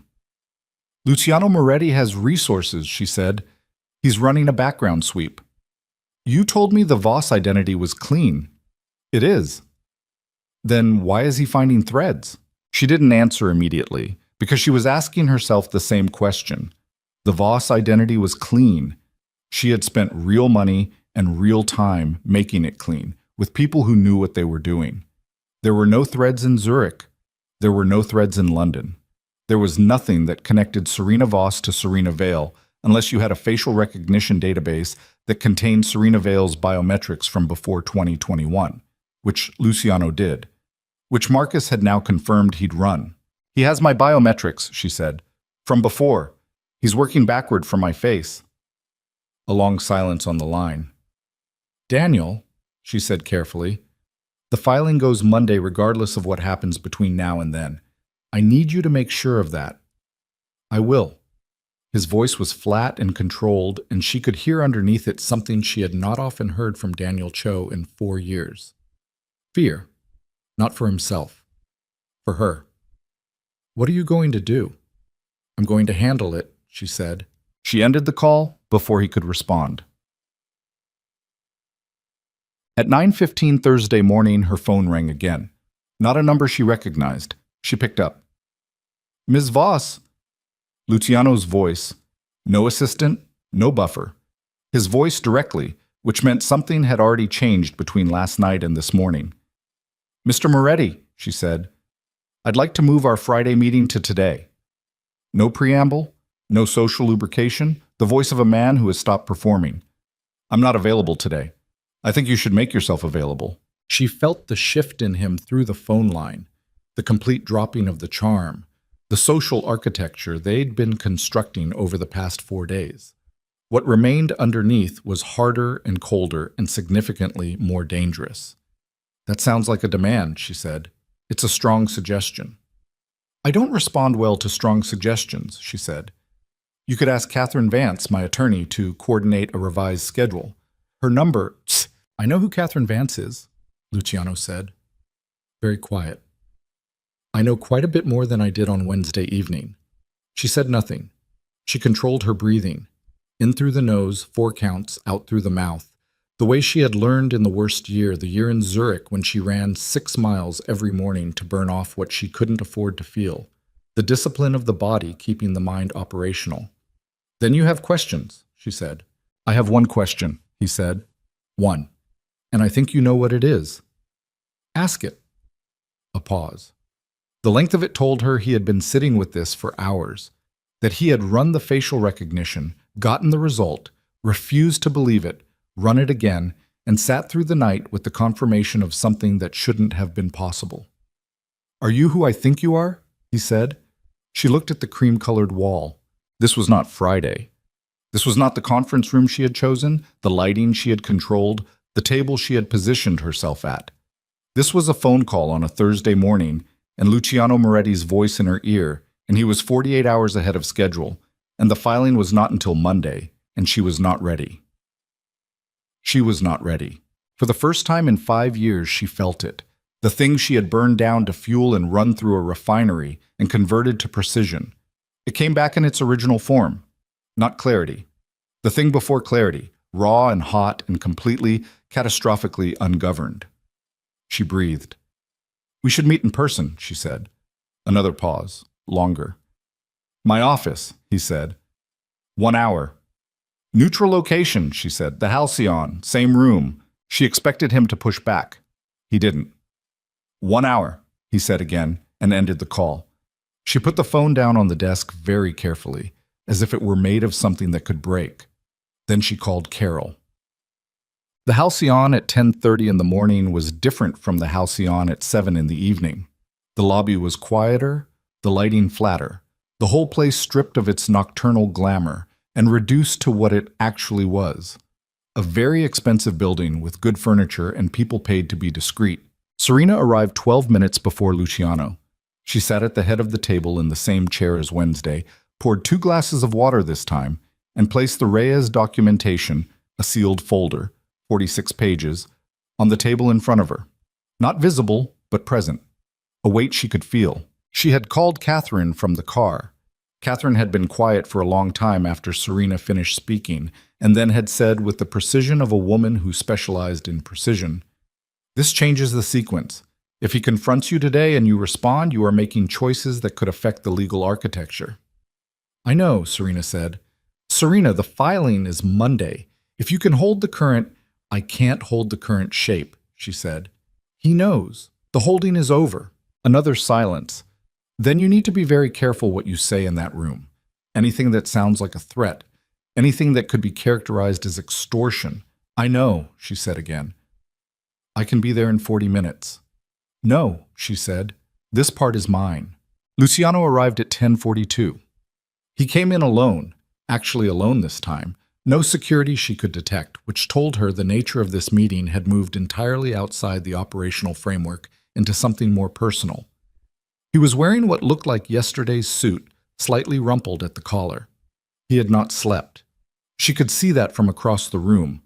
The slight redness at the eyes, the tightness around the jaw of a man who had been awake running the same loop through his mind for hours. He sat down, not across from her this time, at the corner of the table, closer. He looked at her. She looked back. Serena, he said. Not Voss, just Serena. She said nothing. Take off your glasses, he said. She wasn't wearing glasses. He meant it as an idiom. Stop performing. I've been sitting with a facial recognition result since 2 o'clock this morning. I've run it 4 times. I've had 2 different people verify it independently. He stopped. His jaw worked. Serena Vale, my wife. Ex-wife, she said. The word landed. She watched it land on him the way you watch something fall from a height. The moment of suspension before impact, then the impact itself. You built this, he said. Not a question. 5 years. The company, He stopped again. Pressed 2 fingers against his mouth for a moment, a gesture she recognized from a long time ago. Luciano controlling his expression when what he felt was too large to let through. You came back.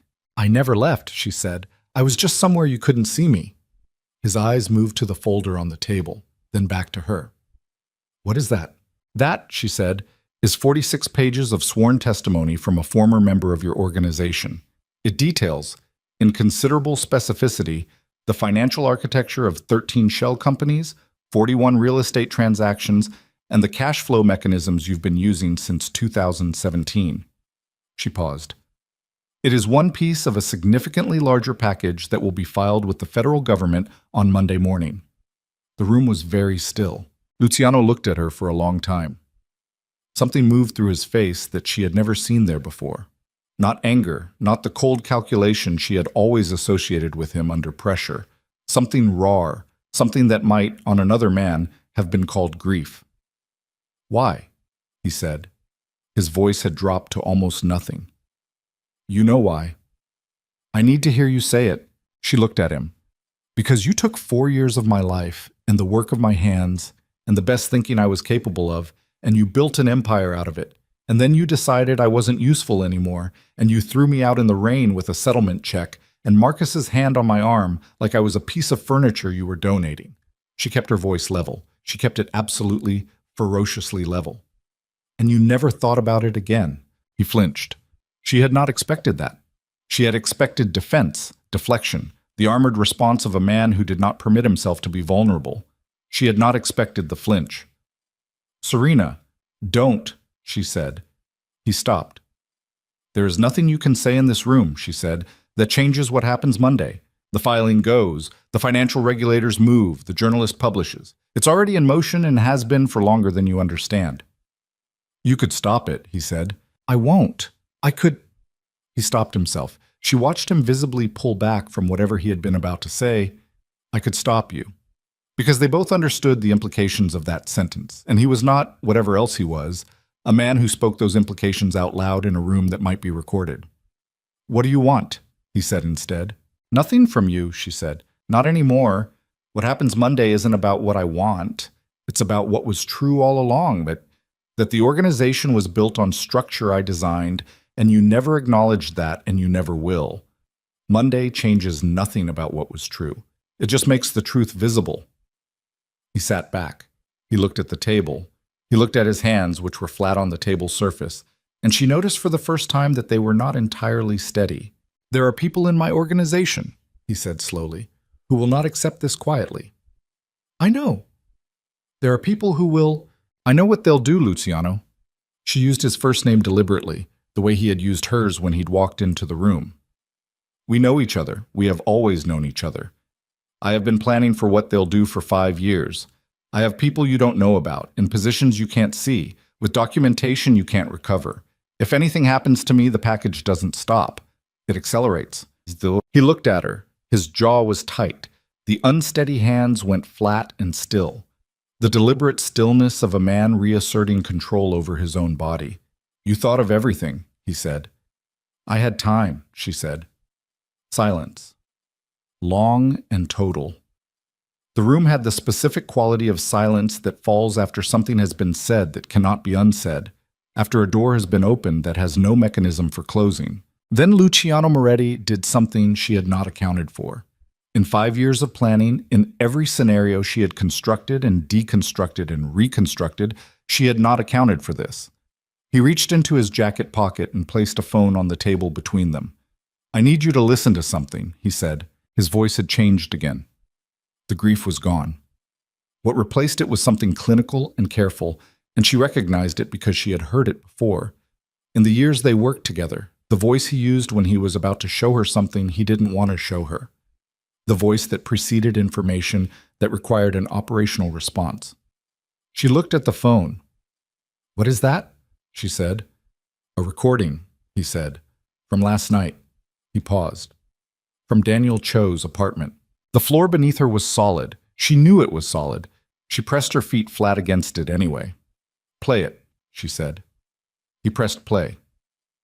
Daniel's voice came out of the small speaker first, slightly tinny and close, the way voices sound on recordings made in small spaces. He was speaking to someone, a woman. Her voice was lower, accented, Eastern European, Serena thought, though the recording quality made it difficult to be certain. "The filing is Monday," Daniel said on the recording. "She's confirmed it." "And the Reyes materials?" the woman said. She's delivering them personally, Friday, noon, to Park's office. A pause on the recording. Then the woman said, "And you're certain she doesn't know about our arrangement?"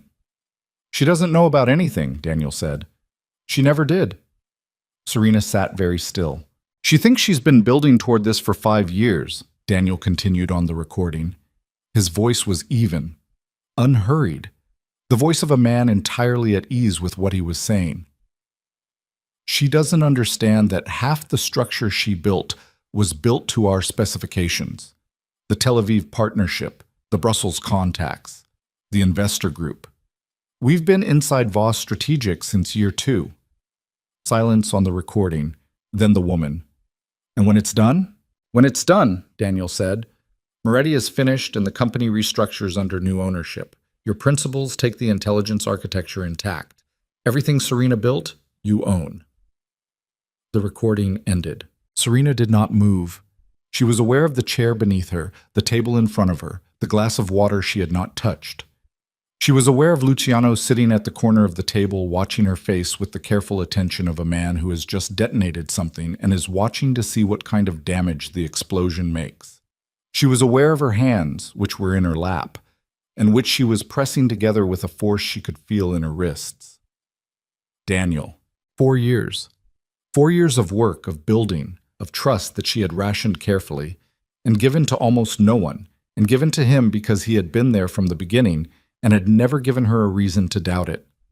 4 years of, "You good, yes, okay," and he had been feeding her architecture, her contacts, her entire operational structure into someone else's hands since year 2. "Who is the woman?" she said. Her voice came out completely flat. "Her name is Elena Vasek," Luciano said. "She works for a private intelligence consortium based in Vienna.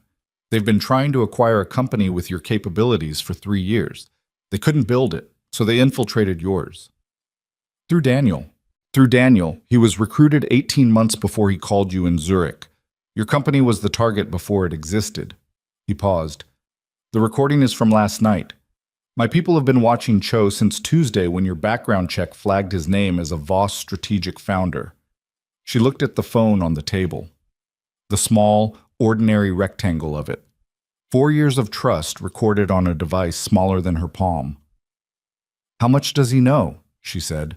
"Everything you've told him," Luciano said. "The federal contact, the Reyes delivery, the Brussels timing." He paused. "The full documentation package, its location." She closed her eyes. 1 second, 2. The documentation package was in a secured location in Catherine's office. Catherine did not know where Serena kept the physical backup, but Daniel did. She had told him 14 months ago in a moment she had categorized as necessary operational disclosure. She had told him because she trusted him. She opened her eyes. "If Vasek's people move on Catherine's office before Monday," she started. "They already have people in position," Luciano said. "The recording is from last night. They've had 12 hours to move." She stood up from the chair. It was not a considered movement. Her body made the decision, and she was standing before she registered it, moving toward the door because Catherine's office was on Park Avenue and she had to... "Serena!" Luciano's voice stopped her at the door. Not a command, just her name. In a voice she hadn't heard from him since before everything ended. She turned. He was still at the table. He looked, she realized, like a man who had not slept and had spent those sleepless hours arriving at a decision he didn't entirely understand himself. "Why are you showing me this?" she said. "You could have let Vasek take the package. The filing dies. The case against you disappears." He looked at her. The careful clinical expression was gone. What was under it was something she didn't have a name for, something worn and complicated and old. "Because I know who built that company," he said, "and it wasn't Daniel Cho." She looked at him for 1 second, 2. Then she pushed through the door and ran. She hit the stairwell at a run because the elevator was too slow and too exposed, and her body had already made the calculation before her mind caught up. 4 flights down. Her heels on the concrete steps were too loud, and she didn't care. Carol was in the lobby. She could see him the moment she pushed through the stairwell door, already moving toward her because he had seen her face through the glass panel in the door before she'd even opened it. "Catherine's office," she said. "Now." He didn't ask questions. He was already on his radio as they moved through the lobby, the morning foot traffic partying around them. Civilians who had no idea what was moving through the room. The car was at the curb. She got in. Carol got in beside her, which was unusual. He usually rode front, and that told her he had already assessed the threat level and recategorized his position accordingly. The driver pulled out before the door was fully closed. "Talk to me," Carol said. "Daniel has been compromised since year 2, she said. She was breathing hard from the stairs and from something that was not exertion.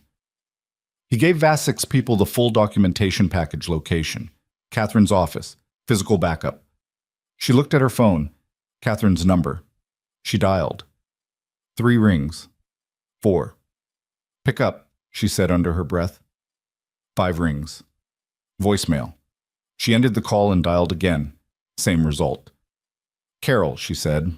"Already calling," he'd said. He had his own phone to his ear. His security contact in the building.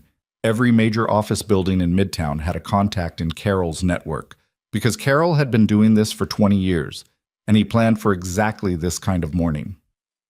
She listened to his side of the conversation. Terse, functional. He ended the call.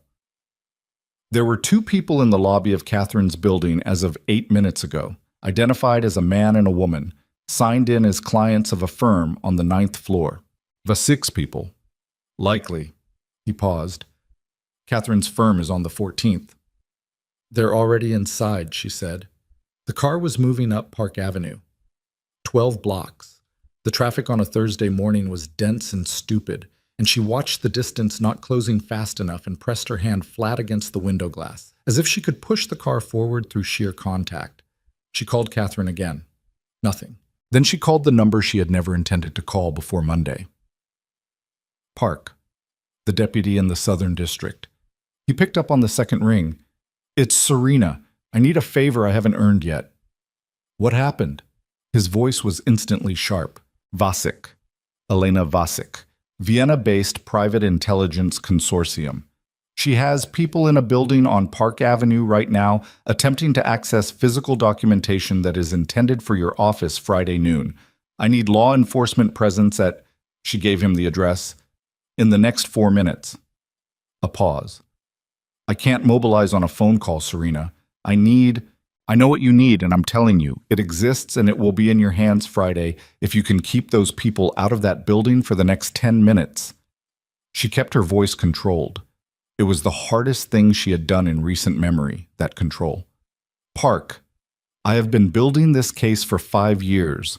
I am asking you to trust 4 minutes of that." Another pause. Shorter this time.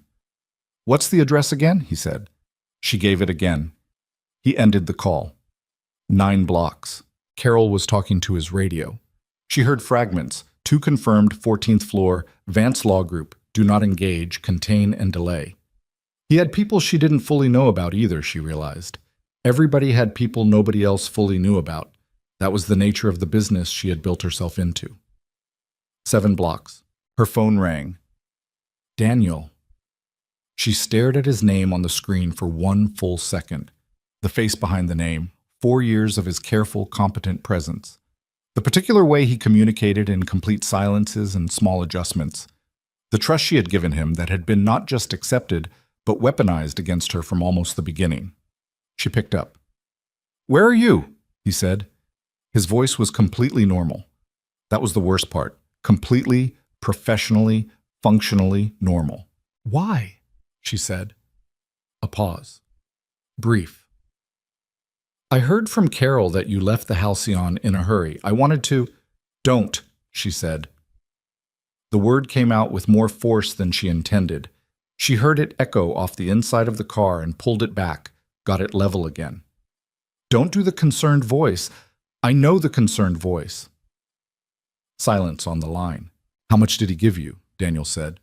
His voice had shifted. The professional warmth was gone. What replaced it was something she recognized. The same functional flatness she had been cultivating in herself for 5 years. The voice of a person who has stopped performing and is operating from pure calculation. "Enough," she said. "Then you know I can't let Monday happen," he said. "It was never personal, Serena. You have to understand that. The company is exceptional. What you built is genuinely exceptional. My principals they have significant respect for your capabilities. The acquisition structure will keep most of the team intact. You would have a role if you... Stop talking, she said. Serena, If you call me that name again, I will have you arrested before noon today, she said. And I will do it in a way that makes sure everyone who was ever considering working with you understands exactly what kind of asset you are. The line was quiet. The Reyes materials, Daniel said finally. The physical backup at Catherine's office. You won't get there in time. Watch me, she said, and ended the call. 4 blocks. The traffic light ahead was red. The driver didn't slow down meaningfully, threading through the intersection with the particular controlled aggression of someone who had done this before. A cab leaned on its horn. Nobody cared. 2 blocks. Her phone buzzed, a text from Park. People on site. 2 individuals detained in elevator bank, 14th floor. You have a window. She was out of the car before it fully stopped, moving across the sidewalk toward the building entrance with Carol 2 steps behind her. The lobby security desk had 3 people behind it and a small cluster of activity near the elevator banks. She could see 2 individuals seated against the far wall with a police officer standing nearby, which meant Park had managed something she hadn't fully believed he could manage in 4 minutes. She walked past them without looking, pressed the elevator button, waited the 7 seconds it took for the doors to open. 14th floor. Catherine was in the corridor outside her own office, standing with her phone in her hand and the expression of a woman who had just had a very significant morning without any preparation for it. She was 53, compact, silver-haired, with the bearing of someone who had practiced law for 25 years and had stopped being surprised by most things. She looked surprised now. "Serena," she said. "Is it intact?" Serena said. "The police, there were 2 people, they were in my office." Catherine stopped, composed herself. "The physical backup, the sealed envelope in my secondary safe, it's there. They didn't reach it. The officer arrived when they were still working on the outer cabinet." Serena walked past her into the office. The outer cabinet, a tall steel filing unit in the corner, had been forced, its lock mechanism damaged. The secondary safe behind it, smaller and combination locked, was intact. She put her hand flat on the front of it, the cool metal, solid and real. She stood there for a moment with her hand on the safe. The shaking started in her hands and moved up her arms before she could stop it. Not visible. She kept it below the surface, kept her back to Catherine and Carol, but she felt it the way you feel something structural failing inside a building, the vibration before the visible crack. She breathed. In through the nose, out through the mouth, 4 counts each. The shaking subsided. She turned around. "I need to move this," she said to Catherine. "Today, not Friday. Today. Park's office won't..." "Not Park's office," she said. "Park himself. I need to hand it directly to him personally, today. And I need a verbal confirmation on record that the filing proceeds Monday, regardless of any interference with the preparatory timeline." She paused. "Can you make that call?" Catherine was already reaching for her phone. Park met them at a coffee shop on 48th Street because his office was a federal building, and she was not ready to walk into a federal building carrying a sealed evidence package without a formal arrangement in place. He was younger than she had expected from his voice, early 40s, Korean-American, lean in the way of someone who runs seriously, with the careful, watchful eyes of a prosecutor who had learned that what people said and what they meant were almost never the same thing. He sat across from her and looked at the sealed folder she placed on the table between them. "You understand that accepting this informally, outside the standard intake procedure, I understand that if I walk into your building with this today, Daniel Cho has contacts in your building who will know about it within the hour," Serena said. "He built his part of the intelligence architecture for 4 years. I have to assume the contamination is broader than I've mapped." Park looked at the folder, then at her. "How long have you known about Cho?" "Since last night," she said. Something moved across his face. Not quite pity. Park didn't strike her as a pity man. Something more like recognition. The particular expression of someone who has seen what sustained betrayal does to a person and has the decency to acknowledge it without making it a subject. "The Reyes materials are intact?" he said. "Intact and corroborated. And the financial documentation package?" "Complete. Catherine Vance has it in its entirety in a secure location I'm not going to specify. She paused. The Brussels coordination is still on schedule. The publication is still on schedule. The only thing that has changed is the intermediate custody chain. Park picked up the folder. He turned it over once in his hands. I'm going to need you in my office Monday morning, before the filing goes. In person. I'll be there, she said. And Cho? She had been thinking about Daniel since the car, thinking about it in the flat, operational way she thought about problems that had a solution she didn't like. He doesn't know I have the recording yet. Or he does, but he doesn't know what I'm going to do with it. He's a witness, Park said. A compromised one, but a witness. If he's flipped, he hasn't been flipped, she said. He was never on my side to flip. He was placed. There's a difference. She looked at the table. But if you're asking whether I want to use him, yes. I want Vasek. I want the consortium. Daniel Cho is a means to that. Park looked at her for a moment. The prosecutor's assessment, clinical and complete. You've been planning this for 5 years, he said. It wasn't a question. Yes. And last night somebody took apart a significant piece of it. Yes. And you're sitting here the next morning telling me you want to expand the scope. I'm telling you, she said carefully, that what I built was infiltrated from year 2 and used to construct an intelligence architecture that a private consortium in Vienna now believes they're about to acquire on Monday morning.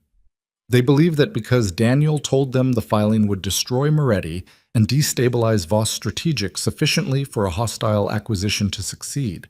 She paused. They're wrong about the destabilization, but they don't know that yet, and that window of wrongness is something we can use. Park was quiet for a long moment. Then he said, You want to let them think the acquisition is proceeding? I want 48 hours, she said. Let them believe Monday goes their way. Let them expose their full structure, the principles, the financial chain, the other assets they've infiltrated. Then file Tuesday instead of Monday and include Vasek's consortium in the package. He looked at her, then at the folder, then back at her. You're asking me to delay a federal filing that I've been building toward for 8 months, he said, by 24 hours. On the basis that the target has expanded overnight. On the basis that if we file Monday as planned, we get Moretti, she said. If we wait until Tuesday, we get Moretti and the people who have been running private intelligence operations inside 3 countries using assets they stole from a company I built. She kept her eyes level on his. You tell me which outcome is worth 24 hours. Park picked up his coffee cup. He turned it in his hands without drinking from it. The coffee shop around them was ordinary and loud and full of people having conversations about nothing that mattered, and Serena sat in the middle of it feeling the weight of the sealed folder now in Park's hands, and the 48 hours ahead, and the particular sustained exhaustion of a person who had been running on adrenaline and discipline for so long that they had forgotten what it felt like to simply stop. I'll need to make some calls, Park said finally. I know. This is not a yes. I know that too. He stood, picked up the folder, looked at her one more time with the careful, watchful eyes. You should get somewhere secure, he said. Cho knows you have the recording. Vasek's people know the morning operation failed. You're exposed until Monday. Tuesday, she said quietly. He almost smiled. It didn't quite make it to his face, but it was close. He walked out. Serena sat with her cold coffee for a moment. Carol was at the next table, present and silent as always. Catherine had gone back to her office with instructions to move the documentation package to a secondary location Serena had texted her, a location she had never mentioned to Daniel, that she had identified 14 months ago and filed away for exactly this category of contingency. She pulled out her phone, stared at Daniel's name in her contacts. Then she dialed. He picked up on the first ring. Serena, your principals are expecting to acquire Voss Strategic on Monday, she said. I want you to tell them it's proceeding as planned. Tell them the morning operation was a partial success. Enough of the documentation was compromised to affect the federal filing timeline. Silence. Why would you? He started. Because I want 48 hours, she said, and you owe me 4 years. She could hear him breathing, slow and careful. The breath of a man performing a calculation she couldn't fully see. What do you get out of 48 hours? He said. That's my business. Serena, if I do this and Vasek finds out, Daniel. She said his name flat and final, the way you close a door. Do you understand what I have? I have your voice on a recording telling someone that you built pieces of my company to their specifications from year 2. I have 4 years of financial records that will show the specific transactions. I have enough to put you in a federal facility for a significant portion of the rest of your life. She paused. Or you give me 48 hours and you walk away from this with a deal that Park's office will honor because I will ask them to honor it. She paused again. I'm asking Daniel once. Right now. The silence on the line was the longest of the morning. 48 hours, he said. His voice was very quiet. Something in it had broken or given way, or maybe just finally stopped pretending. She ended the call. By 2 o'clock Thursday afternoon, Serena was in a hotel room she had paid cash for, on a floor she had not told Carol, with her laptop open and the documentation of Elena Vasic's consortium spread across the screen. She had spent 3 hours building what she could from open sources, and the fragments of Daniel's operational trail she could reconstruct now that she knew what she was looking for. The consortium was called Meridian Capital, not an intelligence firm in any public registration. A private equity entity headquartered in Vienna with satellite offices in 4 cities, with a portfolio that looked, on the surface, entirely legitimate: real estate, technology infrastructure, a small media holding company. Standard private equity architecture. Underneath the surface, a different structure. She could see the shape of it now, the way you can see the skeleton of a building through scaffolding if you know what bones look like. Meridian Capital was an intelligence-gathering operation wearing a financial suit. They didn't buy companies for their revenue. They bought them for their access, the networks, the contacts, the data infrastructure. What they wanted from Voss Strategic was not the company. It was the architecture she had built inside it, the intelligence database, the government relationships, the 5 years of accumulated access to networks in 7 countries. They had been patient. 18 months to recruit Daniel before Voss Strategic even existed. 4 years of operational infiltration. They had built this carefully, the way she had built her plan carefully, and the parallel was not lost on her. She had spent 5 years building a structure to take down one man. They had spent longer building a structure to take down her. She sat back and looked at the ceiling. Somewhere in this city, Luciano Moretti was in his office or his home or his car, and he was sitting with the knowledge that his empire was 2 days from collapse, and he had given her the recording anyway. She had not let herself think about that fully yet. She filed it in the category of things requiring examination later, when later existed. Her phone buzzed, a text from a number she didn't recognize. She opened it. Ms. Voss? My name is Elena Vasic. I think it's time we spoke directly. I'm in New York. I'd like to meet tonight. I believe we can come to an arrangement that serves both our interests significantly better than the current trajectory. Serena read it twice. Then she read it a third time. She set the phone down on the bed beside her laptop and looked at it. Vasic knew where she was. Not the hotel room. The text was a contact, not a location reveal. But Vasic was in New York, which meant she had been in New York before this morning, which meant the operation on Catherine's office had not been remotely coordinated. She had been here, running it personally, which meant she was not in Vienna behind a secure network. She was exposed in the same city, operating in real time, and she was reaching out directly. Serena picked the phone back up. She typed, "Name the location." The response came in under 30 seconds. A hotel bar on the Upper East Side. 9 o'clock tonight. She stared at the address. Carol didn't know about this hotel room. Park didn't know. Nobody knew where she was. She had done that deliberately, because the morning had taught her that the circle of people she trusted had contracted violently overnight, and she needed to operate from a position of isolation until she understood the full shape of what surrounded her. She could call Carol. She could call Park. She could forward the text to both of them and let the operational machinery take over. Surveillance, intercept, formal approach. Or she could go alone.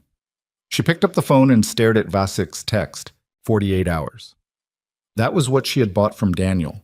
48 hours in which Vasic believed the acquisition was proceeding, in which Monday was still the target, in which Serena Voss was a woman whose plan had been partially dismantled and who was in a reactive posture.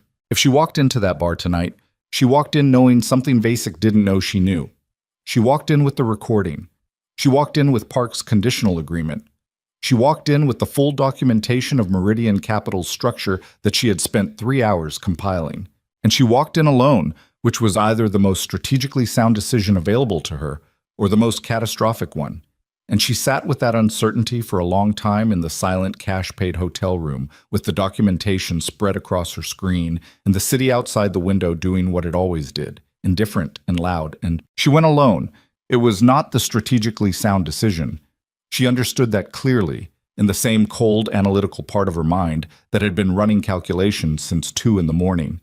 Going alone to meet Elena Vasic in a hotel bar on the Upper East Side, without Carol, without backup, without anyone who knew where she was the kind of decision that ended careers and sometimes ended other things. She understood all of that. She went anyway, because the last 48 hours had taught her something she should have understood 5 years ago, standing on those steps in the rain. The moment you start relying entirely on structure, on the architecture you've built around yourself to keep you safe, you forget how to operate from the one thing that had never failed her.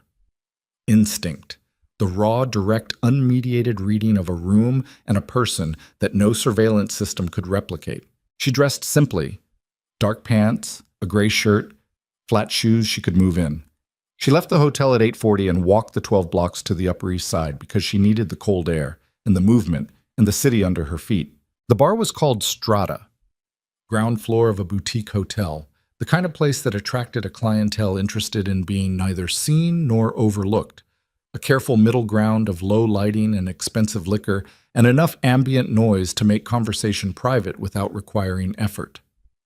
She arrived at 8:58 and stood in the doorway for 15 seconds, reading the room the way she always did. Elena Vasic was already there, corner table, back to the wall, which told Serena something about her training. She was perhaps 45, Eastern European bone structure, precisely as the recording had suggested, with close-cut dark hair and the kind of stillness that comes from years of operating in rooms where being readable was a liability. She was drinking something clear. She was watching the door. Their eyes met across the room. Serena walked over and sat down without being invited. A waiter appeared. She ordered water. The waiter disappeared. They looked at each other for a moment. Two women who had been building toward this intersection for different lengths of time, from different directions, with different tools. "You came alone," Vasic said. Her English was precise, lightly accented, the English of someone who had been using it professionally for 20 years. "So did you," Serena said. "I have people outside." "So do I." She didn't, but Vasic didn't know that, and the statement cost nothing. Something moved in Vasic's expression, a small recalibration, the kind you make when you discover the room is shaped differently than your intelligence suggested. "You're not what I expected," she said. "What did you expect?" "Daniel described you as controlled, methodical, someone who does not improvise." "Daniel was accurate," Serena said. "This isn't improvisation. I've been thinking about this conversation for 6 hours." Vasic looked at her. The assessment was thorough and open about being thorough. She didn't try to disguise it. "You know what we want," she said. "I know what you thought you were taking," Serena said. "The intelligence architecture, the government relationships, the database." She paused. "You spent 4 years building a pipeline into my company to get to those assets. You're not going to walk away from Monday without trying to salvage something." "We're practical people," Vasic said. "You're a practical person. The filing Monday damages Moretti. We have no interest in Moretti. We have interest in Voss Strategic's capabilities, and we are prepared to make a substantial offer for a structured acquisition that preserves—" "Stop," Serena said. Vasic stopped. "I'm not here to negotiate an acquisition," Serena said. "I'm here because I want to look at the person who spent 4 years turning my company into a collection mechanism for her principles, and I want her to understand something directly." She leaned forward slightly. "The database you want? The intelligence architecture? I built it. I know every system, every access point, every vulnerability in it. If Meridian Capital acquires Voss Strategic through any mechanism, hostile, consensual, post-filing destabilization, I will spend whatever time is necessary ensuring that every government contact, every corporate client, and every intelligence partner connected to that database understands exactly what Meridian Capital is and exactly what your principals intend to do with their information. She paused. You will own the hardware. You will own nothing else. Vasek looked at her for a long time. The stillness she carried was remarkable. Not the stillness of a person suppressing reaction, but the stillness of a person who had learned to think without letting the thinking reach the surface. Serena recognized it because she had cultivated the same thing in herself. That's a significant threat, Vasek said. It's a fact, Serena said. I'm just describing what will happen. And the recording, Vasek said. Daniel told me you have it. I do. What do you want for it? Serena looked at her. I want Daniel out. Full withdrawal. Whatever arrangement your principals have with him, it ends tonight. He comes forward voluntarily, he cooperates with the federal investigation, and in exchange the recording stays out of the formal evidentiary package. He walks with a deal instead of a sentence. Vasek's eyes narrowed slightly. You're protecting him. I'm managing an outcome, Serena said. There's a difference. After what he did to you. What he did to me doesn't change what's tactically correct, Serena said. And then, more quietly, and I'm tired of letting what people did to me determine what I do next. The words came out more honestly than she'd intended. She let them sit. Vasek heard them. She could tell by the very slight shift in the other woman's posture, a fractional softening that was gone almost before it arrived. The recording, Vasek said carefully. You said it stays out of the formal package, not that it disappears. Correct? So we remain exposed. You remain manageable, Serena said, which is different from exposed and different from safe. Meridian Capital withdraws from any position or interest in Voss Strategic, permanently and completely. Your principals accept that outcome and do not attempt to rebuild through alternate channels. In exchange, the recording is held rather than filed, and the federal investigation focuses on Moretti and the domestic criminal organization rather than on the Vienna operation. And if we don't accept, then I give Park everything I've compiled on Meridian Capital tonight, and your principals spend the next several years explaining their corporate structure to 3 different national intelligence agencies. She kept her eyes level. I've been thorough. Vasek looked at the table. She turned her glass slowly in both hands. Outside, the city traffic moved and horns sounded, and the ordinary machinery of a Thursday night continued without any knowledge of the room it surrounded. I need to make a call, Vasek said. I'll wait, Serena said. Vasek stood and moved toward the back of the bar. Serena sat alone at the corner table and looked at her water glass and let herself, for the first time in hours, feel the full weight of her own exhaustion. It was considerable. It had been building for days, maybe longer, maybe for 5 years. The accumulated weight of sustained purposefulness that had been carrying her forward so long, she had forgotten what it felt like to simply be still. She was 36 years old. She had spent 5 years building a company and a case and a persona, and all 3 of them had been tested to fracturing point in the past 24 hours. And she was sitting in a bar on the Upper East Side, having a conversation with the woman who had tried to steal everything she'd built. And she was doing it alone and without backup and on 4 hours of sleep. She drank her water, all of it, set the glass down. Vasek returned in 9 minutes. She sat. She looked at Serena with the open, assessing look she had worn since the beginning. My principals accept the terms, she said. I'll need confirmation in writing by tomorrow morning. Catherine Vance's office. You'll have it. And Daniel. We'll release him tonight. A pause. We won't move against him. I know you won't, Serena said. Because if anything happens to Daniel Cho in the next 5 years, the recording goes to Park automatically. It's already set up that way. Vasek looked at her. Something in her expression shifted. Not admiration exactly, but the professional acknowledgement of one skilled person for another. You set that up before you came here, she said. I told you. 6 hours of thinking. Vasek was quiet for a moment. You could have been extraordinary in our field, she said. It wasn't flattery. It was the straightforward assessment of a recruiter who had just watched a demonstration. I built my own field, Serena said. She stood. We're done here. She walked out of the bar and into the October night without looking back. Friday arrived the way days do after nights that have changed everything. Quietly, without ceremony, with the indifferent regularity of the city waking up around her. Serena was in a different hotel by then, a room Carol had arranged, and she slept for 6 hours, which was the longest uninterrupted sleep she could remember in recent weeks. She woke at 5:30, lay in the dark for 10 minutes, then got up. She called Daniel at 7. He answered immediately, which told her he had not slept either. Serena. She let the silence sit for a moment. Then, Vasek told you?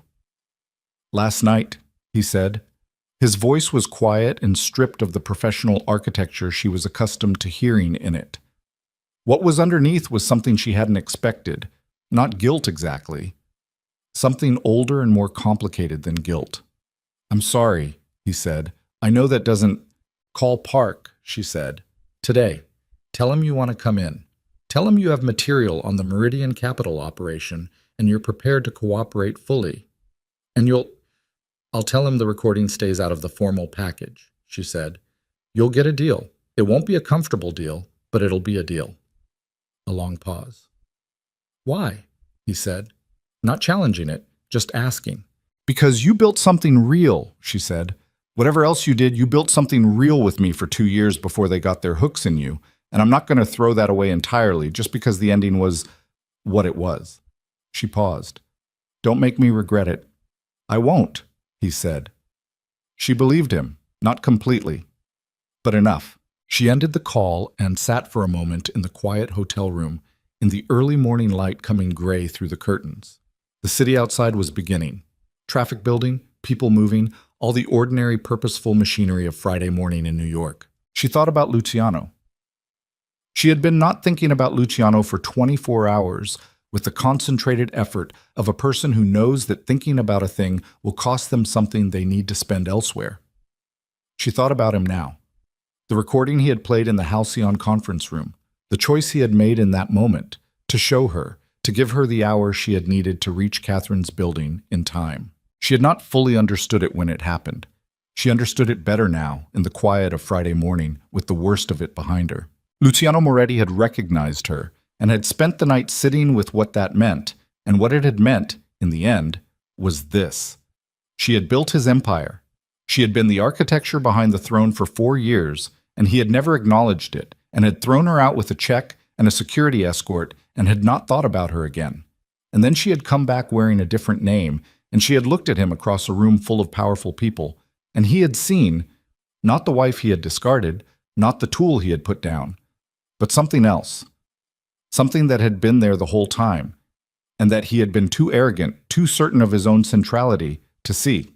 He had given her the recording because there was a part of Luciano Moretti that knew, had always known, exactly what he had done and what it had cost. And that part had found one moment of clarity in a conference room on a Thursday morning and had acted on it before the rest of him could argue it away. That was not redemption. She was not going to call it redemption. He had made choices for years that had nothing to do with her and had harmed a great many people, and the filing on Monday was correct and necessary, and she had no ambivalence about it. But it was something, some version of a person being, for one moment, better than their pattern. She would not make it more than it was. She would not make it less. Monday came. The filing went at 9:15 in the morning. Serena was in Park's office at 8:30, seated in a chair across from his desk, with Catherine beside her and Carol in the corridor outside. The documentation package was submitted through the proper channels. The Brussels coordination executed simultaneously. At 9:47, the journalist's piece went live. Not a small piece, a full investigation, 4,000 words with sourcing and documentation, and the kind of detail that meant it could not be dismissed or buried. By noon, 3 of the 13 shell companies had been frozen by court order. By 2 in the afternoon, 2 of Luciano's captains had retained separate counsel. By 4, the real estate transactions had been referred to a second federal jurisdiction. The machinery, once started, moved with the particular impersonal momentum of things that have been built specifically to move this way. Serena sat in Catherine's conference room and watched it happen through the reports coming in on her laptop, and she felt not triumph. Triumph was loud, and she had no loudness left in her. What she felt was something quieter and more absolute. The sensation of a structure completing, of a load that has been carried for a very long time being set down, not because you've given up, but because you've arrived. At 6 in the evening, she went back to the hotel. She took a bath. She ordered food from the restaurant downstairs and ate at the desk. She called no one.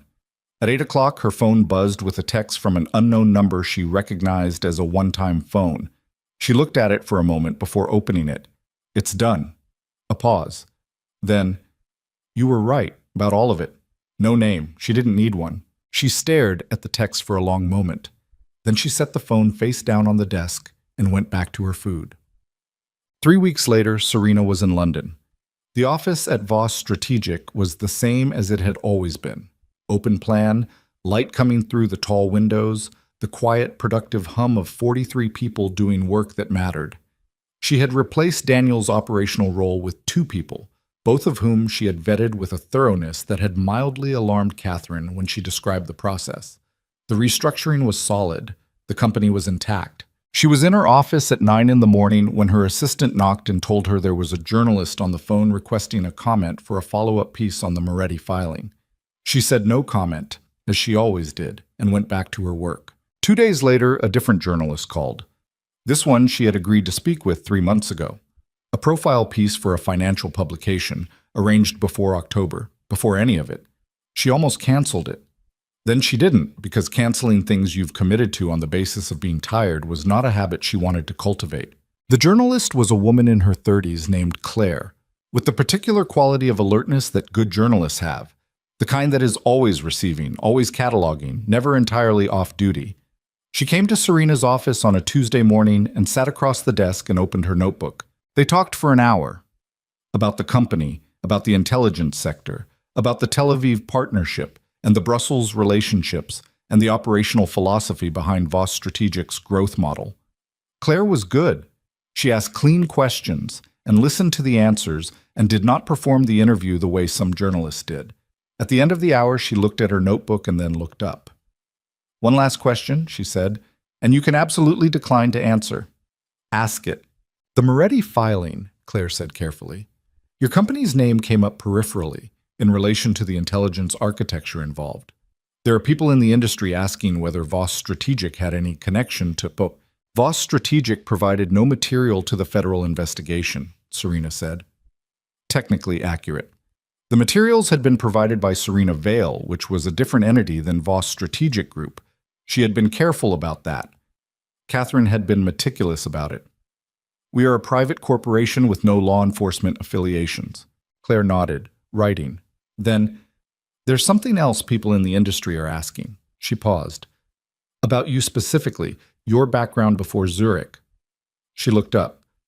"I'm not asking you to confirm anything. I'm asking, is there anything you'd want people to know about who built this company and where it came from?" Serena looked at her. The London morning was coming through the windows in flat, pale light, the October chill giving way to November's more deliberate cold.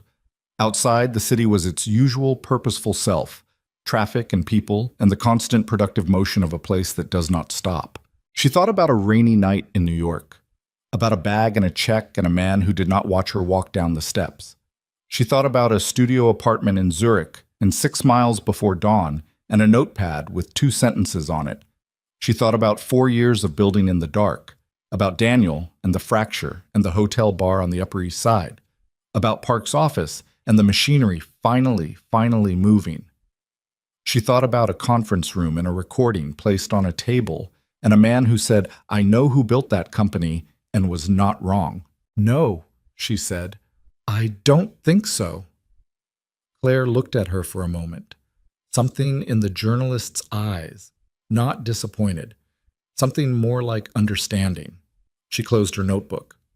"Thank you for your time," she said. "Thank you for the questions," Serena said. That evening, she stayed late. The office emptied around her, the lights in the open plan going off in stages as people left, until it was just her desk lamp and the window and the London street outside.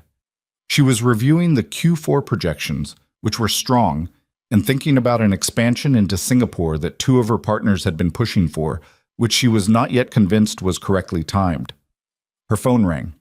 Not a number she recognized. She almost didn't pick up. She was tired, and it was after 7 and she had an early morning. She picked up. "Ms. Voss?" A man's voice. Older, measured. My name is Hargrove, Richard Hargrove. I believe you attended my foundation's gala last month. She sat back in her chair. I did. I've been following your company's work for some time, he said. I hope you'll forgive the late call.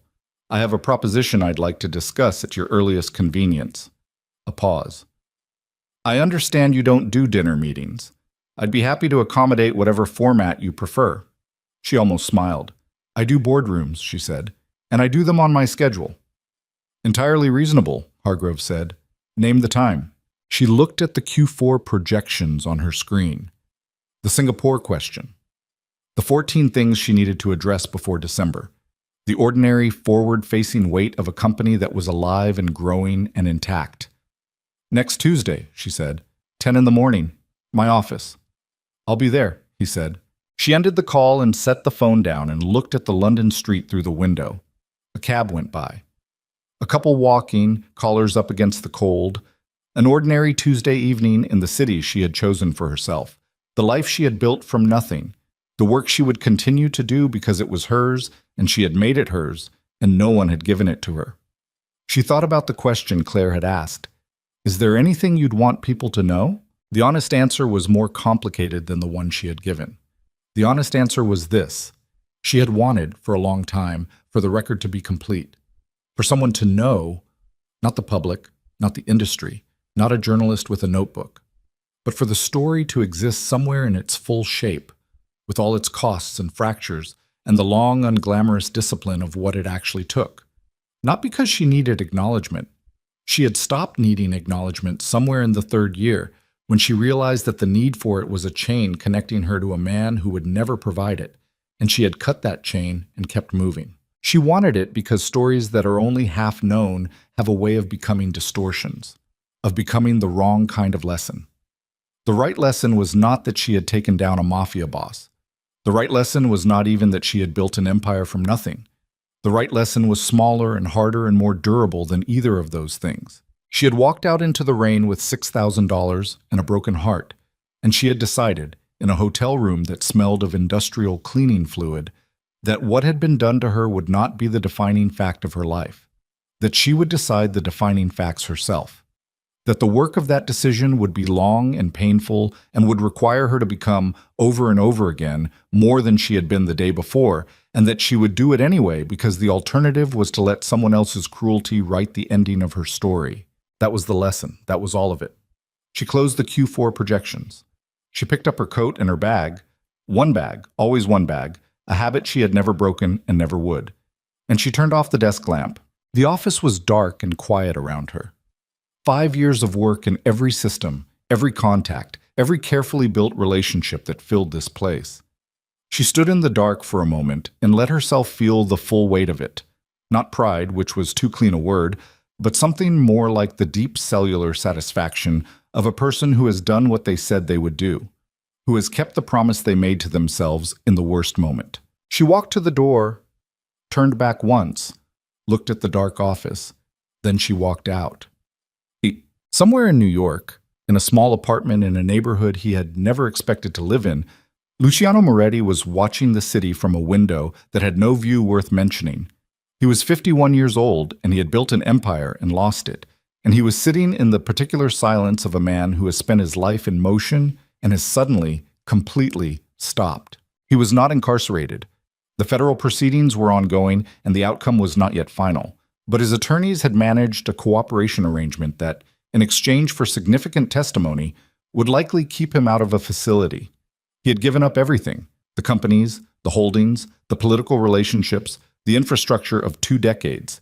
He had given it up because when it finally came down to it, the choice between everything and prison was a choice he had made the same way he had made most choices in his life, from a purely practical calculation. He did not watch the news about the Moretti filing.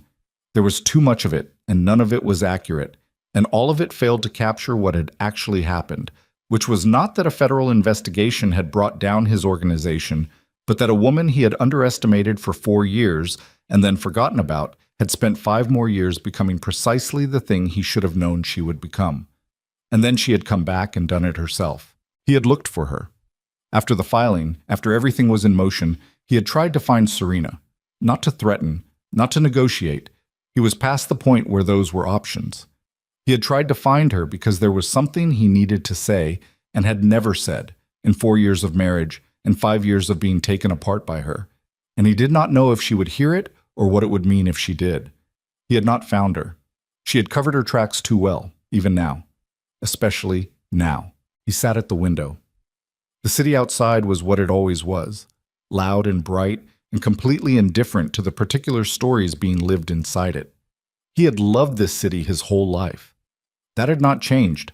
He thought about the gala, the moment he had seen her across the room and not known her. He would think about that moment, he suspected, for the rest of his life. Not with shame, exactly, though that was part of it, with a kind of bewildered recognition of his own limitation.